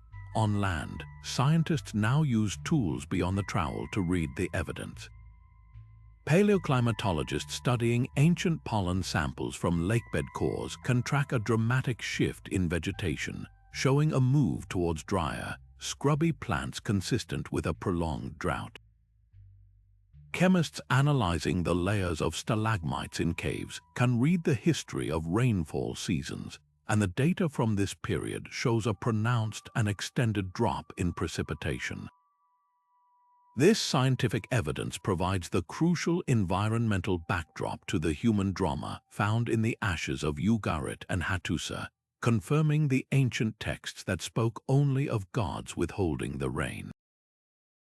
Each broken pot, each scarred wall, and each hastily written tablet is a piece of a grand, tragic puzzle. Archaeologists are the detectives, patiently fitting these pieces together to understand not just how these people died, but how they lived in their final days. The picture that emerges is not one of a single apocalyptic event, but of a cascade of failures. A change in climate led to crop failure, which led to famine and migration. That migration manifested as invasion, which severed trade routes. The loss of trade crippled economies and armies, which led to internal rebellions and the total collapse of central authority. Each problem amplified the next in a vicious cycle that the old, rigid systems could not withstand. The archaeological evidence gives us the undeniable proof that this was a real historical event, not a myth. It allows us to move beyond speculation and bear witness to one of the most profound resets in human history, understanding that these were real people who faced an unimaginable crisis with the same fear and desperation that we would feel today. If you were to gather a group of historians who study the late Bronze Age collapse in one room and ask them to name its single root cause, you would likely leave that room with more questions than answers and a very lively debate still raging behind you. This is because the event is one of history's greatest cold cases, and the detectives are still piecing together the evidence, often arriving at very different conclusions. For a long time, the search was for a smoking gun, a single catastrophic event that could explain such a widespread downfall. Was it a massive earthquake that toppled cities across the region? Perhaps a sudden volcanic eruption that blotted out the sun, or maybe a single decisive military conquest that created a domino effect. While each theory has its proponents, the modern consensus has largely moved away from these singular explanations, recognizing that the truth is far more complex and in many ways more frightening. One of the most prominent and persuasive schools of thought points the finger squarely at the environment. These historians and archaeologists, armed with data from ice cores, ancient pollen samples, and geological surveys, argue that a centuries-long megadrought was the ultimate trigger. They paint a picture of a slow-moving disaster where year after year of failed rains led to crop failure, which led to famine, which then sparked mass migrations of desperate people. In this view, the mysterious sea peoples were not a foreign army of conquest but climate refugees on a colossal scale, forced from their homelands by hunger and pushed into the territories of the established empires, where they became a destructive force simply by seeking survival. This theory turns the collapse from a military event into a human tragedy driven by an indifferent climate. On the other side of the debate are scholars who emphasize the human element of warfare and invasion. They argue that while climate may have created conditions of stress, it was the organized military campaigns of the Sea Peoples and others that delivered the killing blow. They point to the vivid Egyptian reliefs at Medinet Habu that depict chaotic naval battles and lines of captured invaders, suggesting a coordinated and formidable enemy. For these historians, the widespread evidence of violent destruction, burned palaces, smashed fortifications, and arrowheads embedded in ancient walls, is the most telling clue. They see the collapse as a deliberate act of conquest, a purposeful dismantling of the old order by powerful new actors seeking to carve out their own kingdoms from the ashes of the empires. A third compelling perspective looks inward, focusing on the internal rebellions and social revolutions that may have shattered these kingdoms from the inside out. This theory suggests that the rigid, top-heavy palatial systems were inherently unstable, creating vast inequalities between a wealthy elite and an impoverished majority. When the climate worsened and trade failed, the social contract between the rulers and the ruled completely broke down. The starving peasants and disenfranchised soldiers who had nothing left to lose may have turned on their own kings and bureaucrats, burning the palaces that had once symbolized order but had come to represent oppression and failure. In this scenario, the collapse was not an invasion but an uprising, a revolutionary storm that consumed the very center of power. The most widely accepted view today, however, is one that doesn't force us to choose just one cause. This is the systems collapse theory, championed by historians like Robert Drews and Eric Klein. They argue that the Bronze Age world had become so intricately interconnected that it formed a single, complex system. In such a system, a failure in one part doesn't just affect that part. It creates a cascade of failures throughout the entire network. So, the drought didn't just cause famine, it caused migration. That migration disrupted trade. The trade disruption crippled bronze production. The bronze shortage weakened armies. The weak armies could not suppress rebellions or stop invasions. And each of these individual crises made all the others exponentially worse. The system didn't have a single point of failure. It had multiple points, and when they all began to fail at once, the entire complex edifice came crashing down in a way that no one at the time could possibly have foreseen or prevented.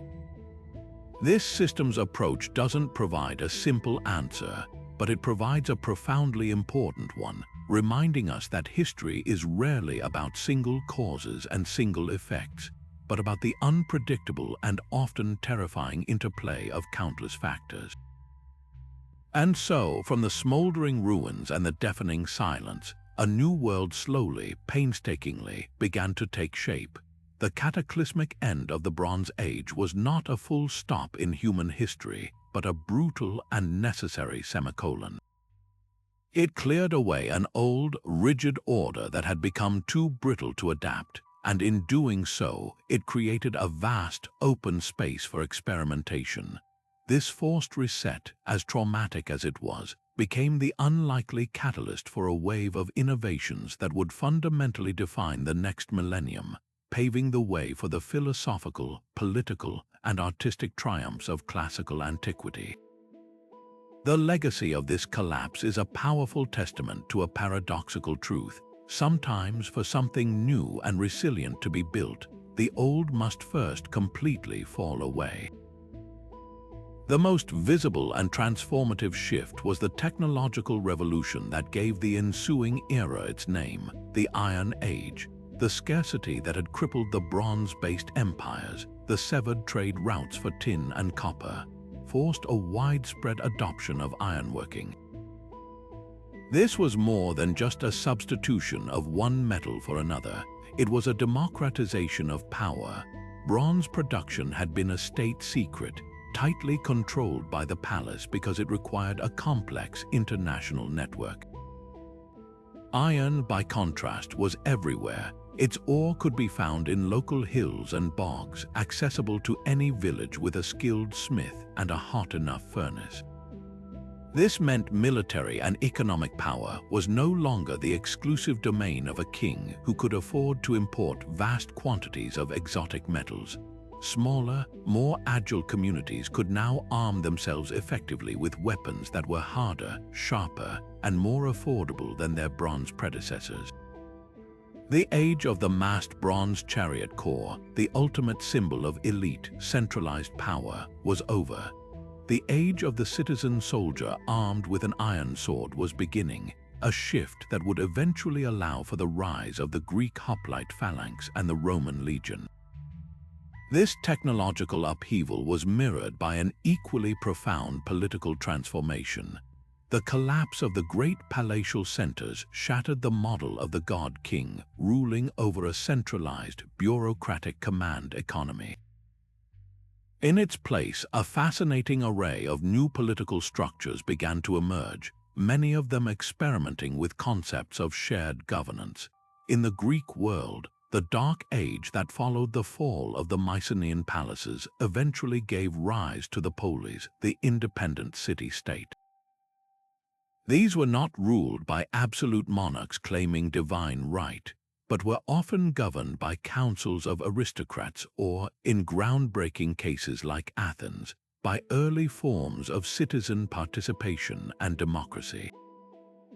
This was a radical departure from the top-down rule of the Wanaks. Similarly, the stories that would eventually be compiled into the Hebrew Bible show a people moving from tribalism to monarchy, but a monarchy constantly critiqued and held accountable by prophets and a concept of covenant law, a clear move away from the untouchable authority of a pharaoh. Power was becoming more distributed, more contested, and in some places more accountable to the people it governed. Culturally, the silence left by the loss of palatial scribes was filled by new, more accessible forms of expression. The complex syllabic scripts of the Bronze Age, which required years of training to master, vanished with the bureaucracies they served. The vacuum was filled by the brilliant simplicity of the alphabet, pioneered by the Phoenicians and rapidly adopted and adapted by others like the Greeks. This was a revolution in communication. For the first time, literacy was not a specialized skill reserved for a tiny elite. A merchant could keep his own accounts, a poet could record his verses, and laws could be written down for all to see. This accessibility of knowledge fueled an explosion of cultural production: the epic poems of Homer, the laws of Solon, the histories of Herodotus. It allowed for the preservation and dissemination of ideas on an unprecedented scale, creating a shared cultural foundation that would enable the flowering of philosophy, drama, and science in the centuries to come. Perhaps the most enduring legacy of this period of chaos was the sheer forced mixing of peoples and ideas. The great migrations and displacements of the collapse acted as a massive, if brutal, cultural blender. As refugees, migrants, and survivors from different empires, languages, and traditions were thrown together, their beliefs, technologies, and stories intermingled. This syncretism led to an incredible cross-pollination of ideas. Elements of Egyptian mythology might find their way into Greek religious practices, or Phoenician nautical technology might be combined with Aegean ship designs. This period of intense cultural exchange broke down old insularities and created a fertile ground for hybrid vigor, where the best ideas from multiple cultures could combine and evolve into something entirely new. The classical world that emerged was not a pure, isolated development. It was a magnificent hybrid built on the blended ashes of its predecessors. The collapse, in its terrifying totality, did not just destroy a world. It forcibly cleared the ground, making space for the seeds of democracy, for the roots of philosophical inquiry, for the foundations of republican law, and for the alphabets that would record it all. It was a painful and violent rebirth, but it was the necessary death of one era that allowed for the spectacular birth of another. When empires fall and cities burn to the ground, the survivors are left with more than just ruins. They are left with memories, and from those memories, legends are born. The Great Collapse of the Bronze Age was so profoundly traumatic that its echo did not simply fade away. It was woven into the very fabric of myth and story, becoming a foundational trauma for the civilizations that emerged from the ashes. These were not history books. They were emotional narratives crafted to make sense of a world that had inexplicably shattered. The fall of mighty Troy, as immortalized in Homer's Iliad, is a perfect example. For centuries, scholars debated whether the Trojan War was pure fiction, but we now understand it likely preserves a distorted memory of the kind of warfare that characterized the collapse, the siege, and destruction of a wealthy, fortified coastal city by a coalition of attackers from across the sea. The story of the Greek heroes and their 10-year struggle is far more than an adventure. It is a cultural memory of a time when such citadels did fall, when the world of palaces and kings was consumed by fire and strife, retold for generations around campfires until it took on the grandeur of epic. This process of turning collective trauma into narrative is even more powerfully evident in the biblical stories of the Exodus and the conquest of Canaan. The saga of a people fleeing oppression in a powerful empire, wandering in the wilderness for a generation, and then arriving to displace the established inhabitants of a promised land, reads like a profound allegory for the period of mass migration and social upheaval that defined the collapse. While the historical accuracy of the Exodus is debated, its power lies in its emotional truth. It provides a framework for understanding displacement, suffering, and the forging of a new identity in the crucible of crisis.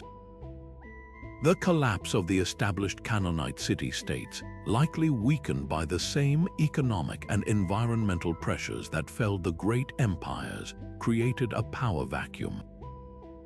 The stories of Joshua's conquests may reflect the experiences of new groups, perhaps including the Proto-Israelites, moving into these destabilized areas, encountering resistance, and eventually establishing their own communities.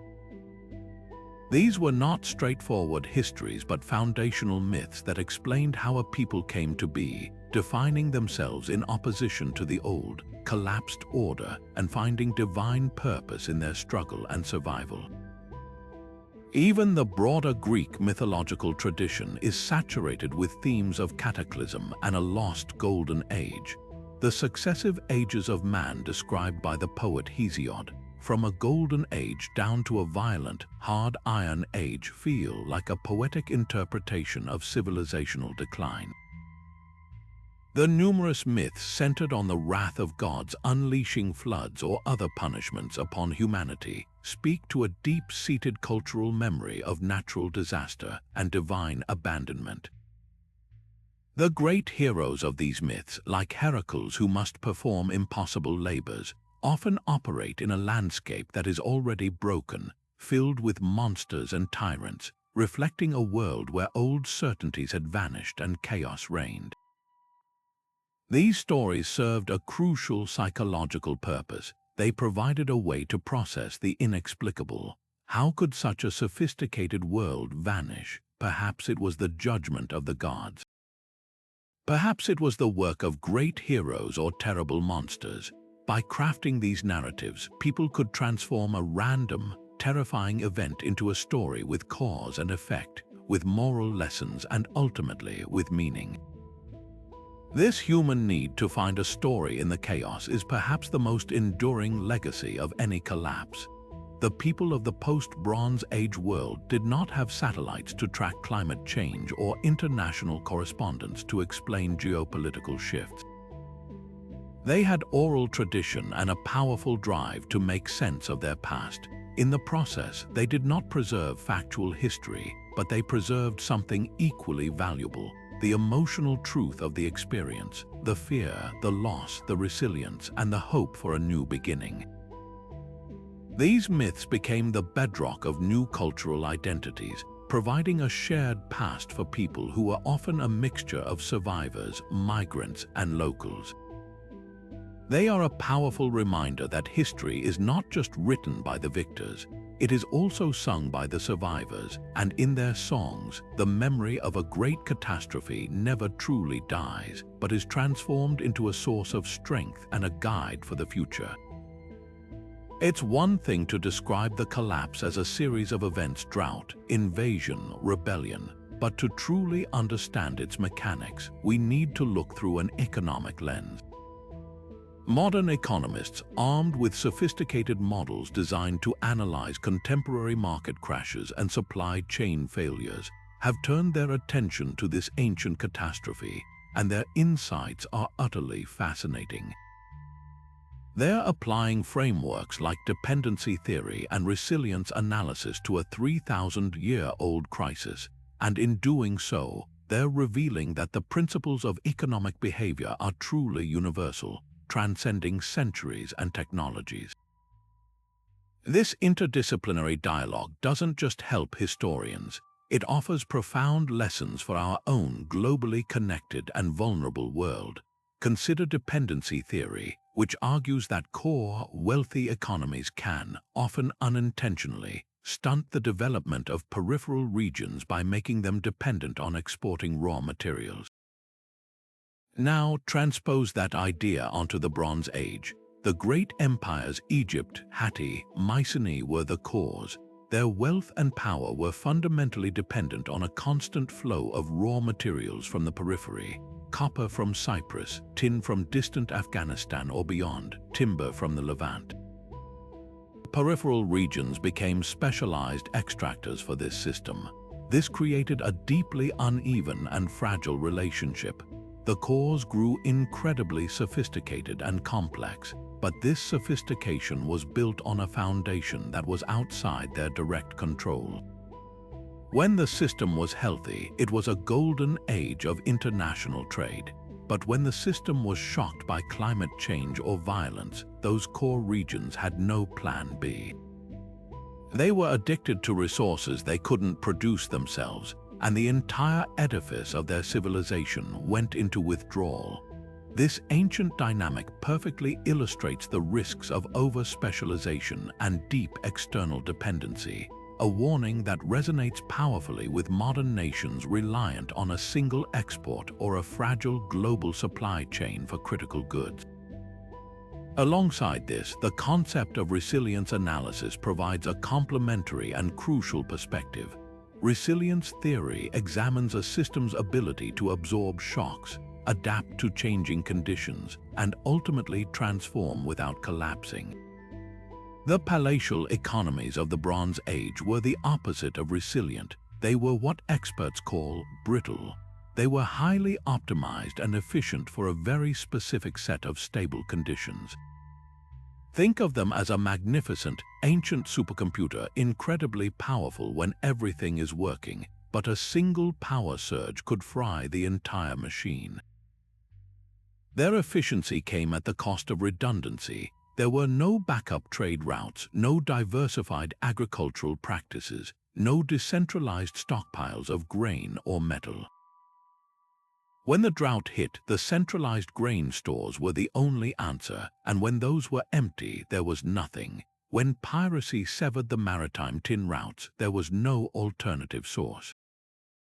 They had put all their economic eggs in one beautifully crafted but incredibly fragile basket. This is where the interdisciplinary approach becomes so powerful. An economist might look at this and say the system lacked modularity and circuit breakers. In plain terms, this means a failure in one part of the system, like a trade route shouldn't be able to cascade and bring down everything else. The modern global financial system has in theory circuit breakers to halt trading during a panic, preventing a total meltdown. The Bronze Age world had no such safeguards. The failure of Ugarit as a trading port didn't just inconvenience a few merchants, it broke a critical link that helped paralyze the militaries of empires thousands of miles away. By applying this modern economic language to antiquity, we can diagnose the collapse not as a mysterious curse, but as a predictable failure of systemic design. It was a catastrophic cascade where the very interconnectedness that had been the source of its wealth became the channel for its total dissolution. Ultimately, this fusion of history and economics does more than just explain the past. It enriches our understanding of universal human behaviors. It shows that the drive for efficiency over resilience, the temptation to create complex dependencies, and the vulnerability of highly centralized systems are not modern inventions. They are recurring patterns in human organization. The merchants of Ugarit worrying about their shipping manifests were not so different from modern logistics managers tracking container ships. The Hittite king anxiously awaiting grain shipments from Syria was grappling with the same kind of supply chain anxiety that can grip a nation today. By studying this ancient collapse through an economic lens, we bridge the gap between then and now, realizing that the people of the late Bronze Age were not primitive or simple. They were participants in a sophisticated, globalized system that shared the same fundamental vulnerabilities we grapple with today. Their story becomes more than a history lesson. It becomes the oldest and most stark case study in risk management we have, urging us to build systems that are not just efficient and wealthy, but adaptive, diversified, and truly resilient. But how can we be so certain about the climate of a world that vanished over 3,000 years ago? We cannot simply check ancient weather reports. This is where the fascinating field of environmental archaeology enters the story, turning to the silent, layered archives of the Earth itself to read a history written not in words, but in pollen, ice, and mud.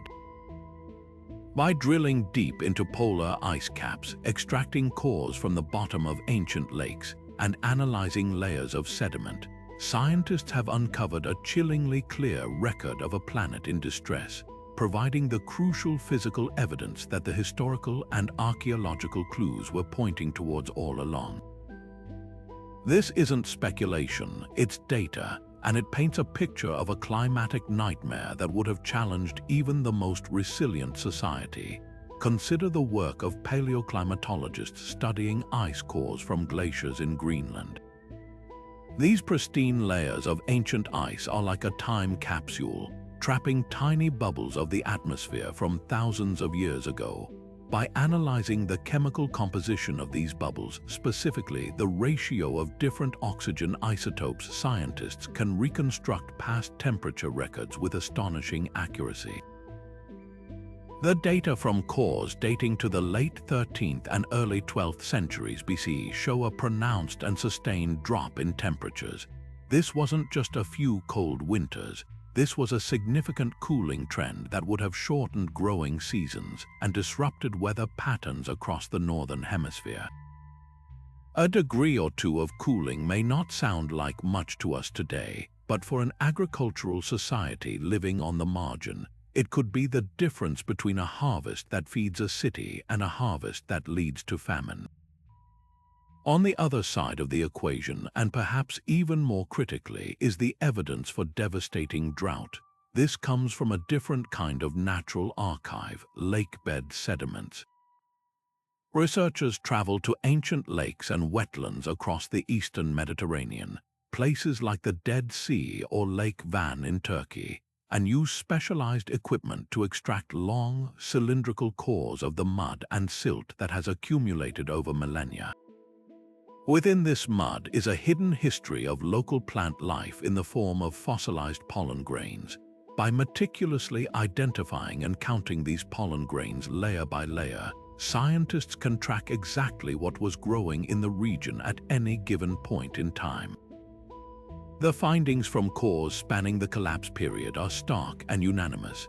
They show a dramatic decline in pollen from trees like oaks and pines, and a corresponding surge in pollen from dry adapted scrub plants and herbs like sage and wormwood.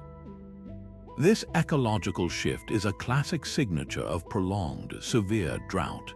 The lush landscapes that supported agriculture were literally turning to dust, replaced by arid scrubland incapable of feeding dense populations.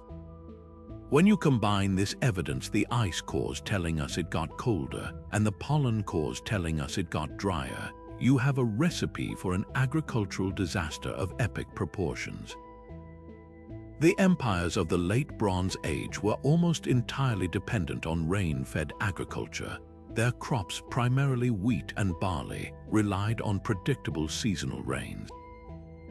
A period of extended drought and cooler temperatures would have led to crop failure after crop failure. The great grain storage facilities of the palaces, the very foundation of their redistributive economy, would have been emptied and not refilled. Famine wouldn't just be a risk, it would be an inevitability. This environmental data moves climate change from a background possibility to a central, driving actor in the tragedy. It provides the why behind the desperate prayers for rain found in Hittite texts and the how behind the mass migrations of people desperate for food and water.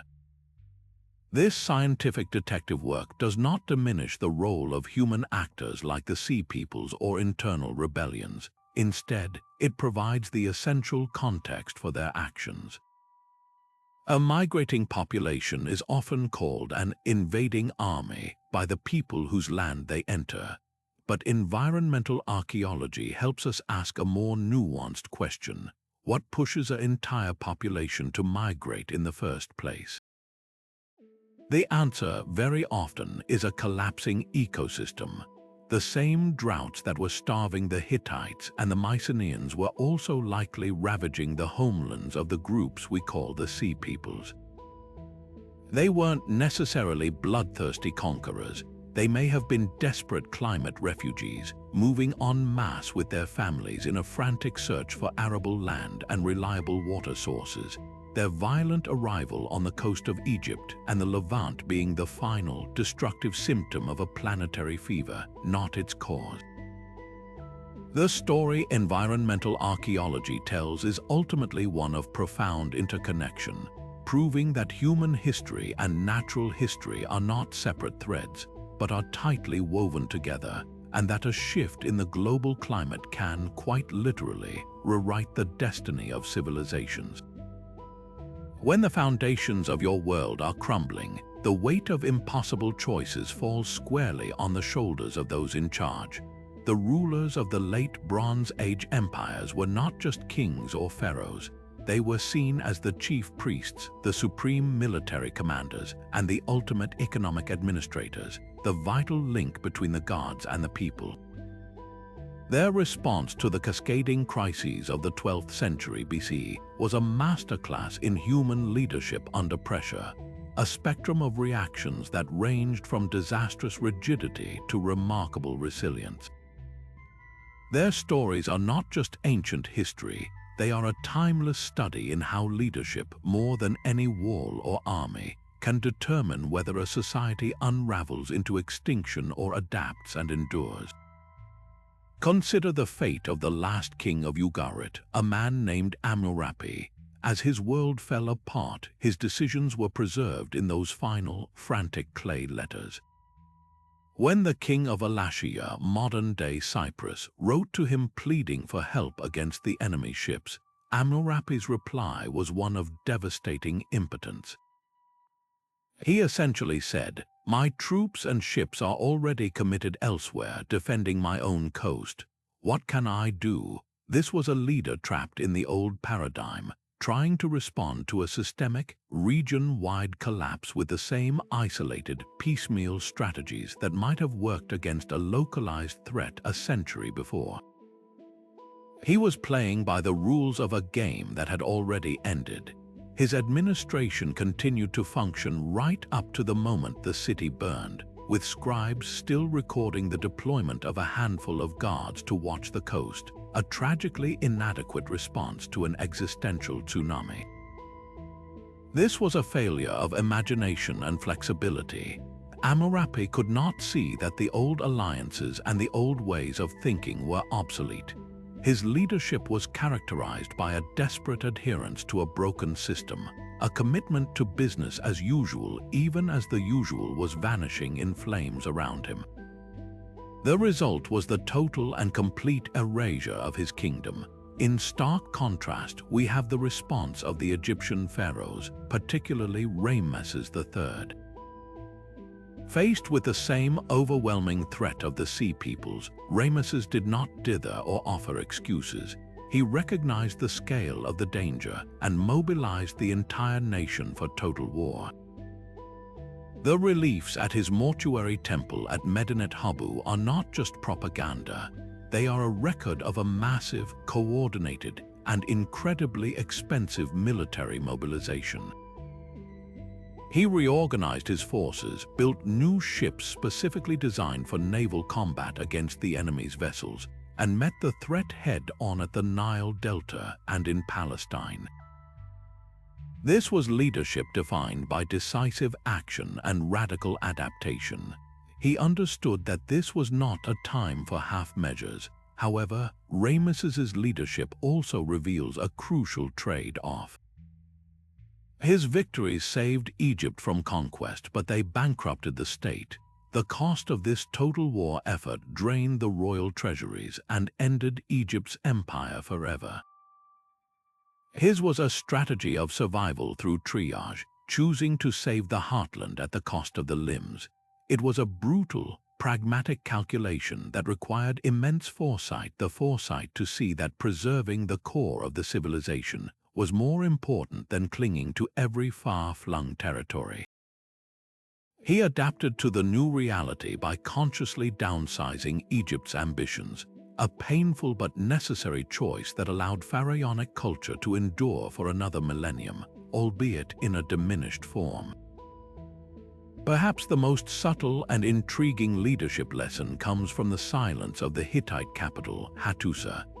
The archaeological evidence suggests the city was not overrun in a final, bloody battle, but was systematically abandoned. This points to a potential leadership decision of a different kind, strategic retreat. Facing insurmountable pressures from drought, famine, and invading forces, the last Hittite king or his council may have made the agonizing choice to order an evacuation.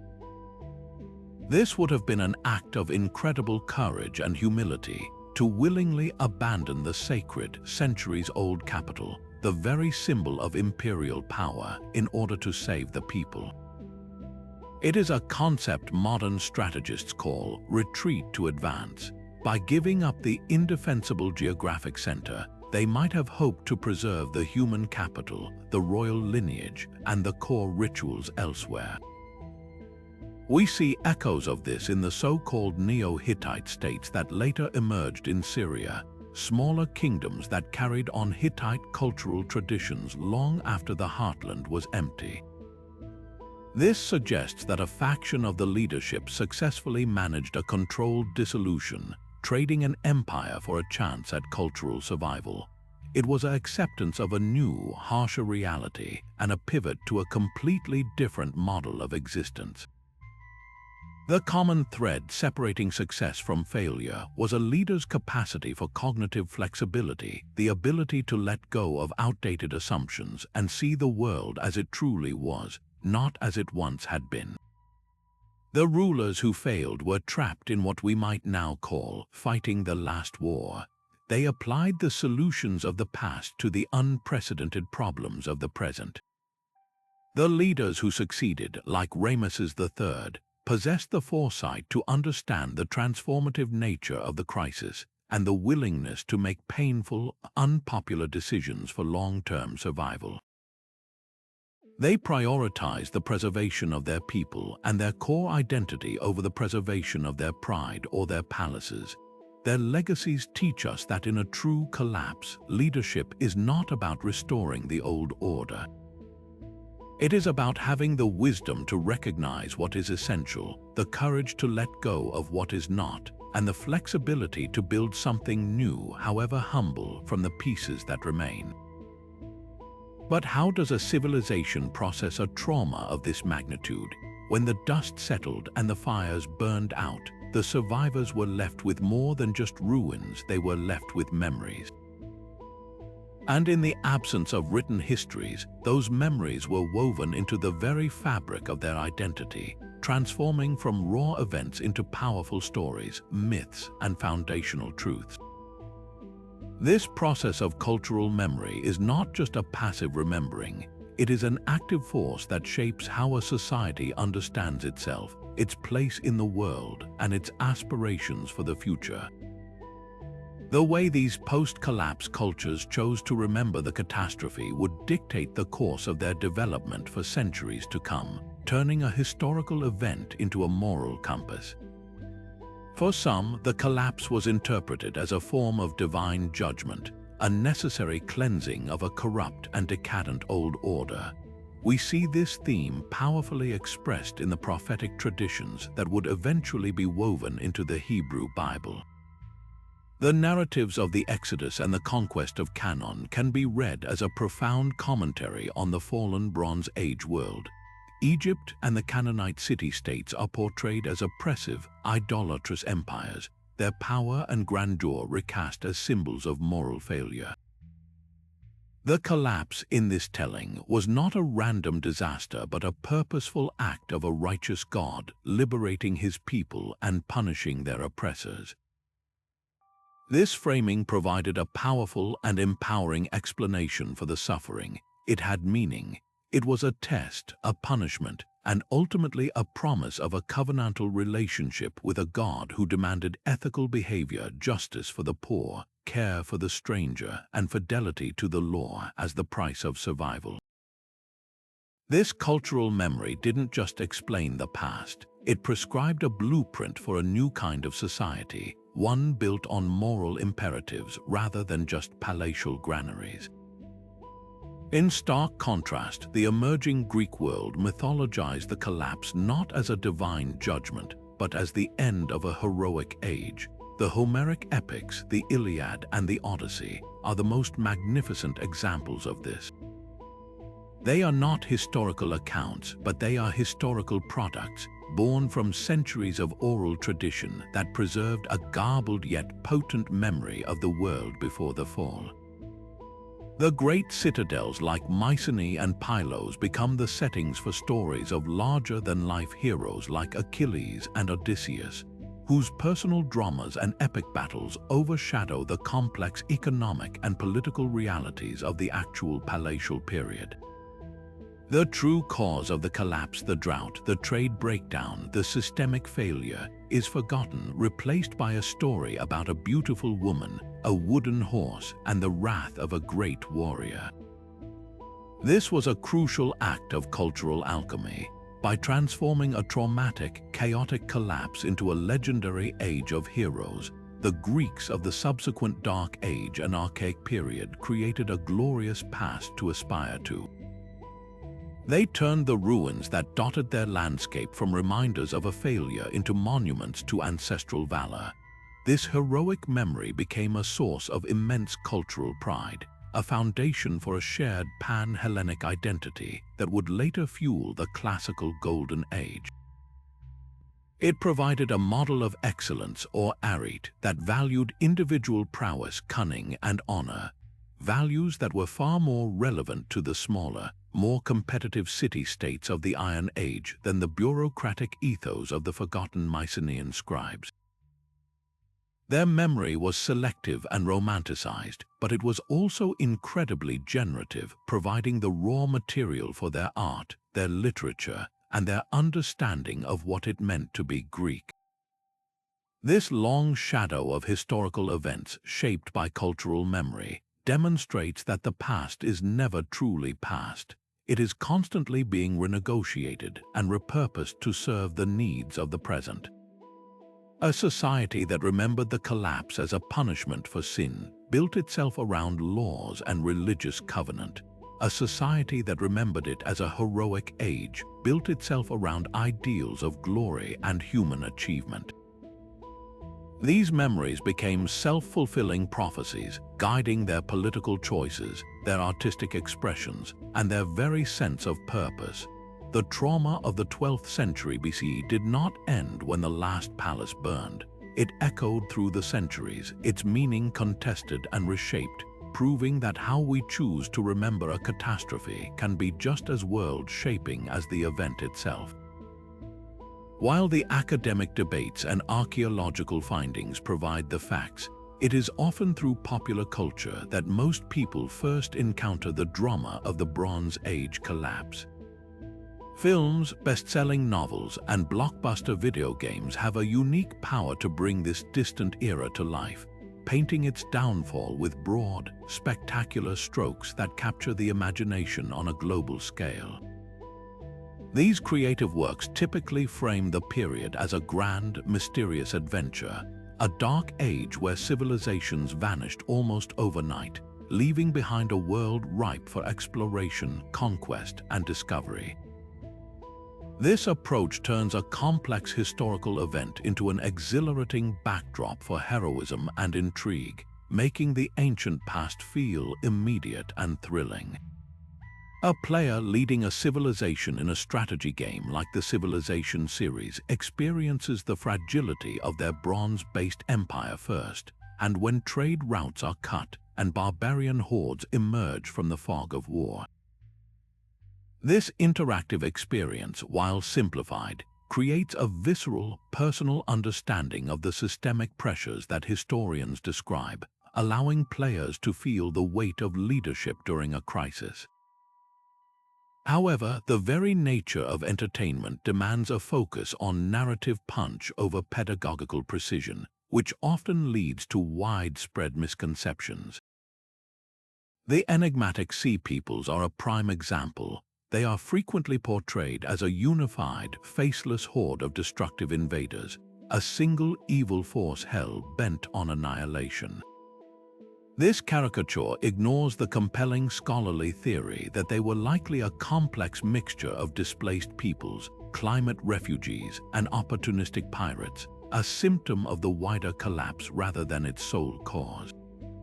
Similarly, the collapse itself is often condensed into a single, dramatic event, like the spectacular sacking of a city shown in a movie's climactic battle scene. This overlooks the decades-long cascade of failures, the slow burn famine, the crumbling trade networks, the internal rebellions that truly characterize the decline.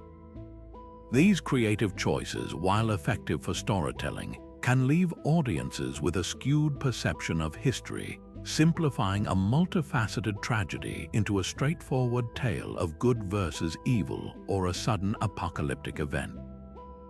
Yet, to dismiss these portrayals as merely inaccurate would be to miss their profound value as gateways to deeper curiosity.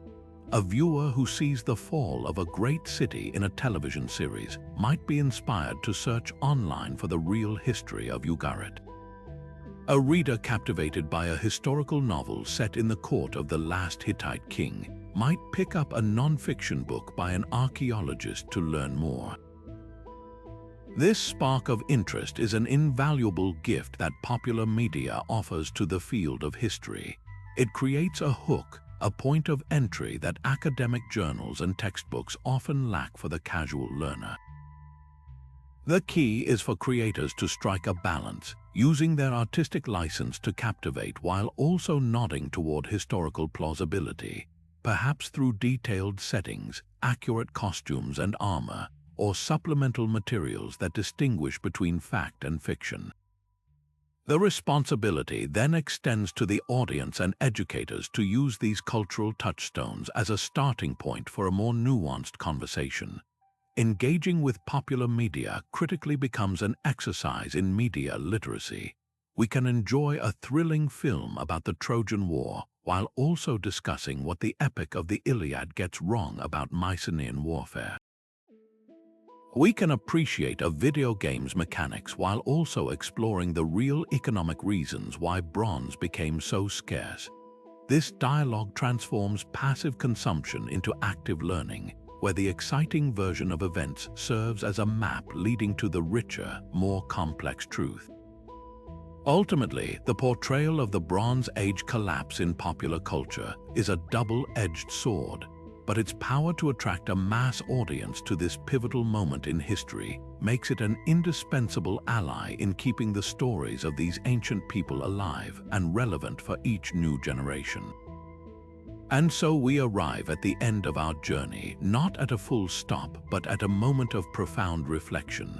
The story of the late Bronze Age collapse is ultimately one of transformation. It was not a mere ending, a simple vanishing act of great empires into the silent dust of history. It was a violent, chaotic, and painful rebirth, a tumultuous transition that forcibly cleared the ground, allowing entirely new worlds to be forged from the ashes of the old. From the rigid, centralized palaces of the Hittites and Mycenaeans arose the nimble, network-based power of the Phoenicians. From the silence left by forgotten scribbled scripts emerged the democratizing simplicity of the alphabet. The scarcity of bronze gave way to the accessibility of iron, and the ideology of the god-king slowly yielded to experiments in shared governance and covenant law.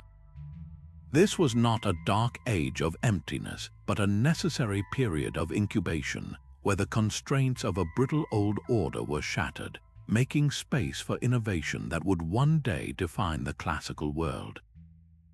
The lessons etched into this ancient catastrophe resonate with a chilling clarity in our own time. We live in an era of deep economic interdependence, a global network far more complex but no less fragile than the tin trade routes of the 12th century BC.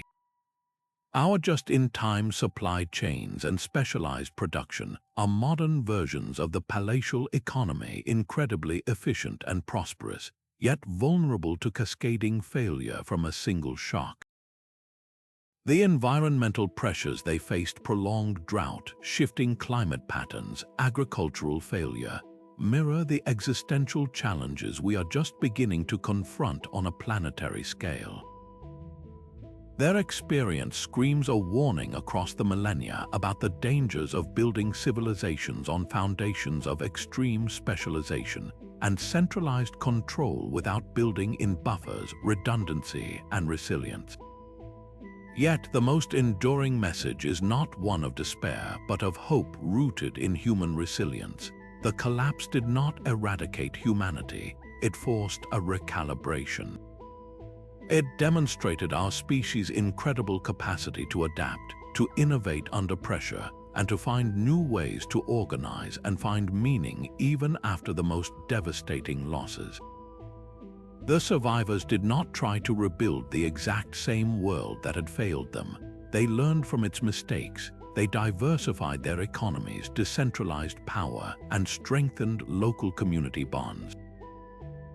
They discovered that true strength lies not in monumental walls and vast stockpiles, but in flexibility, in the ability to bend without breaking, and in the wisdom to not put all our eggs in one beautifully crafted, but ultimately fragile basket.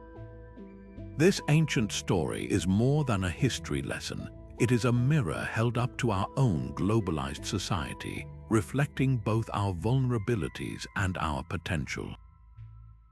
As we face our own converging challenges, climate uncertainty, geopolitical instability, and the fragility of our interconnected systems, the past urges us to choose adaptability over rigidity, resilience over pure efficiency, and sustainability over short-term gain.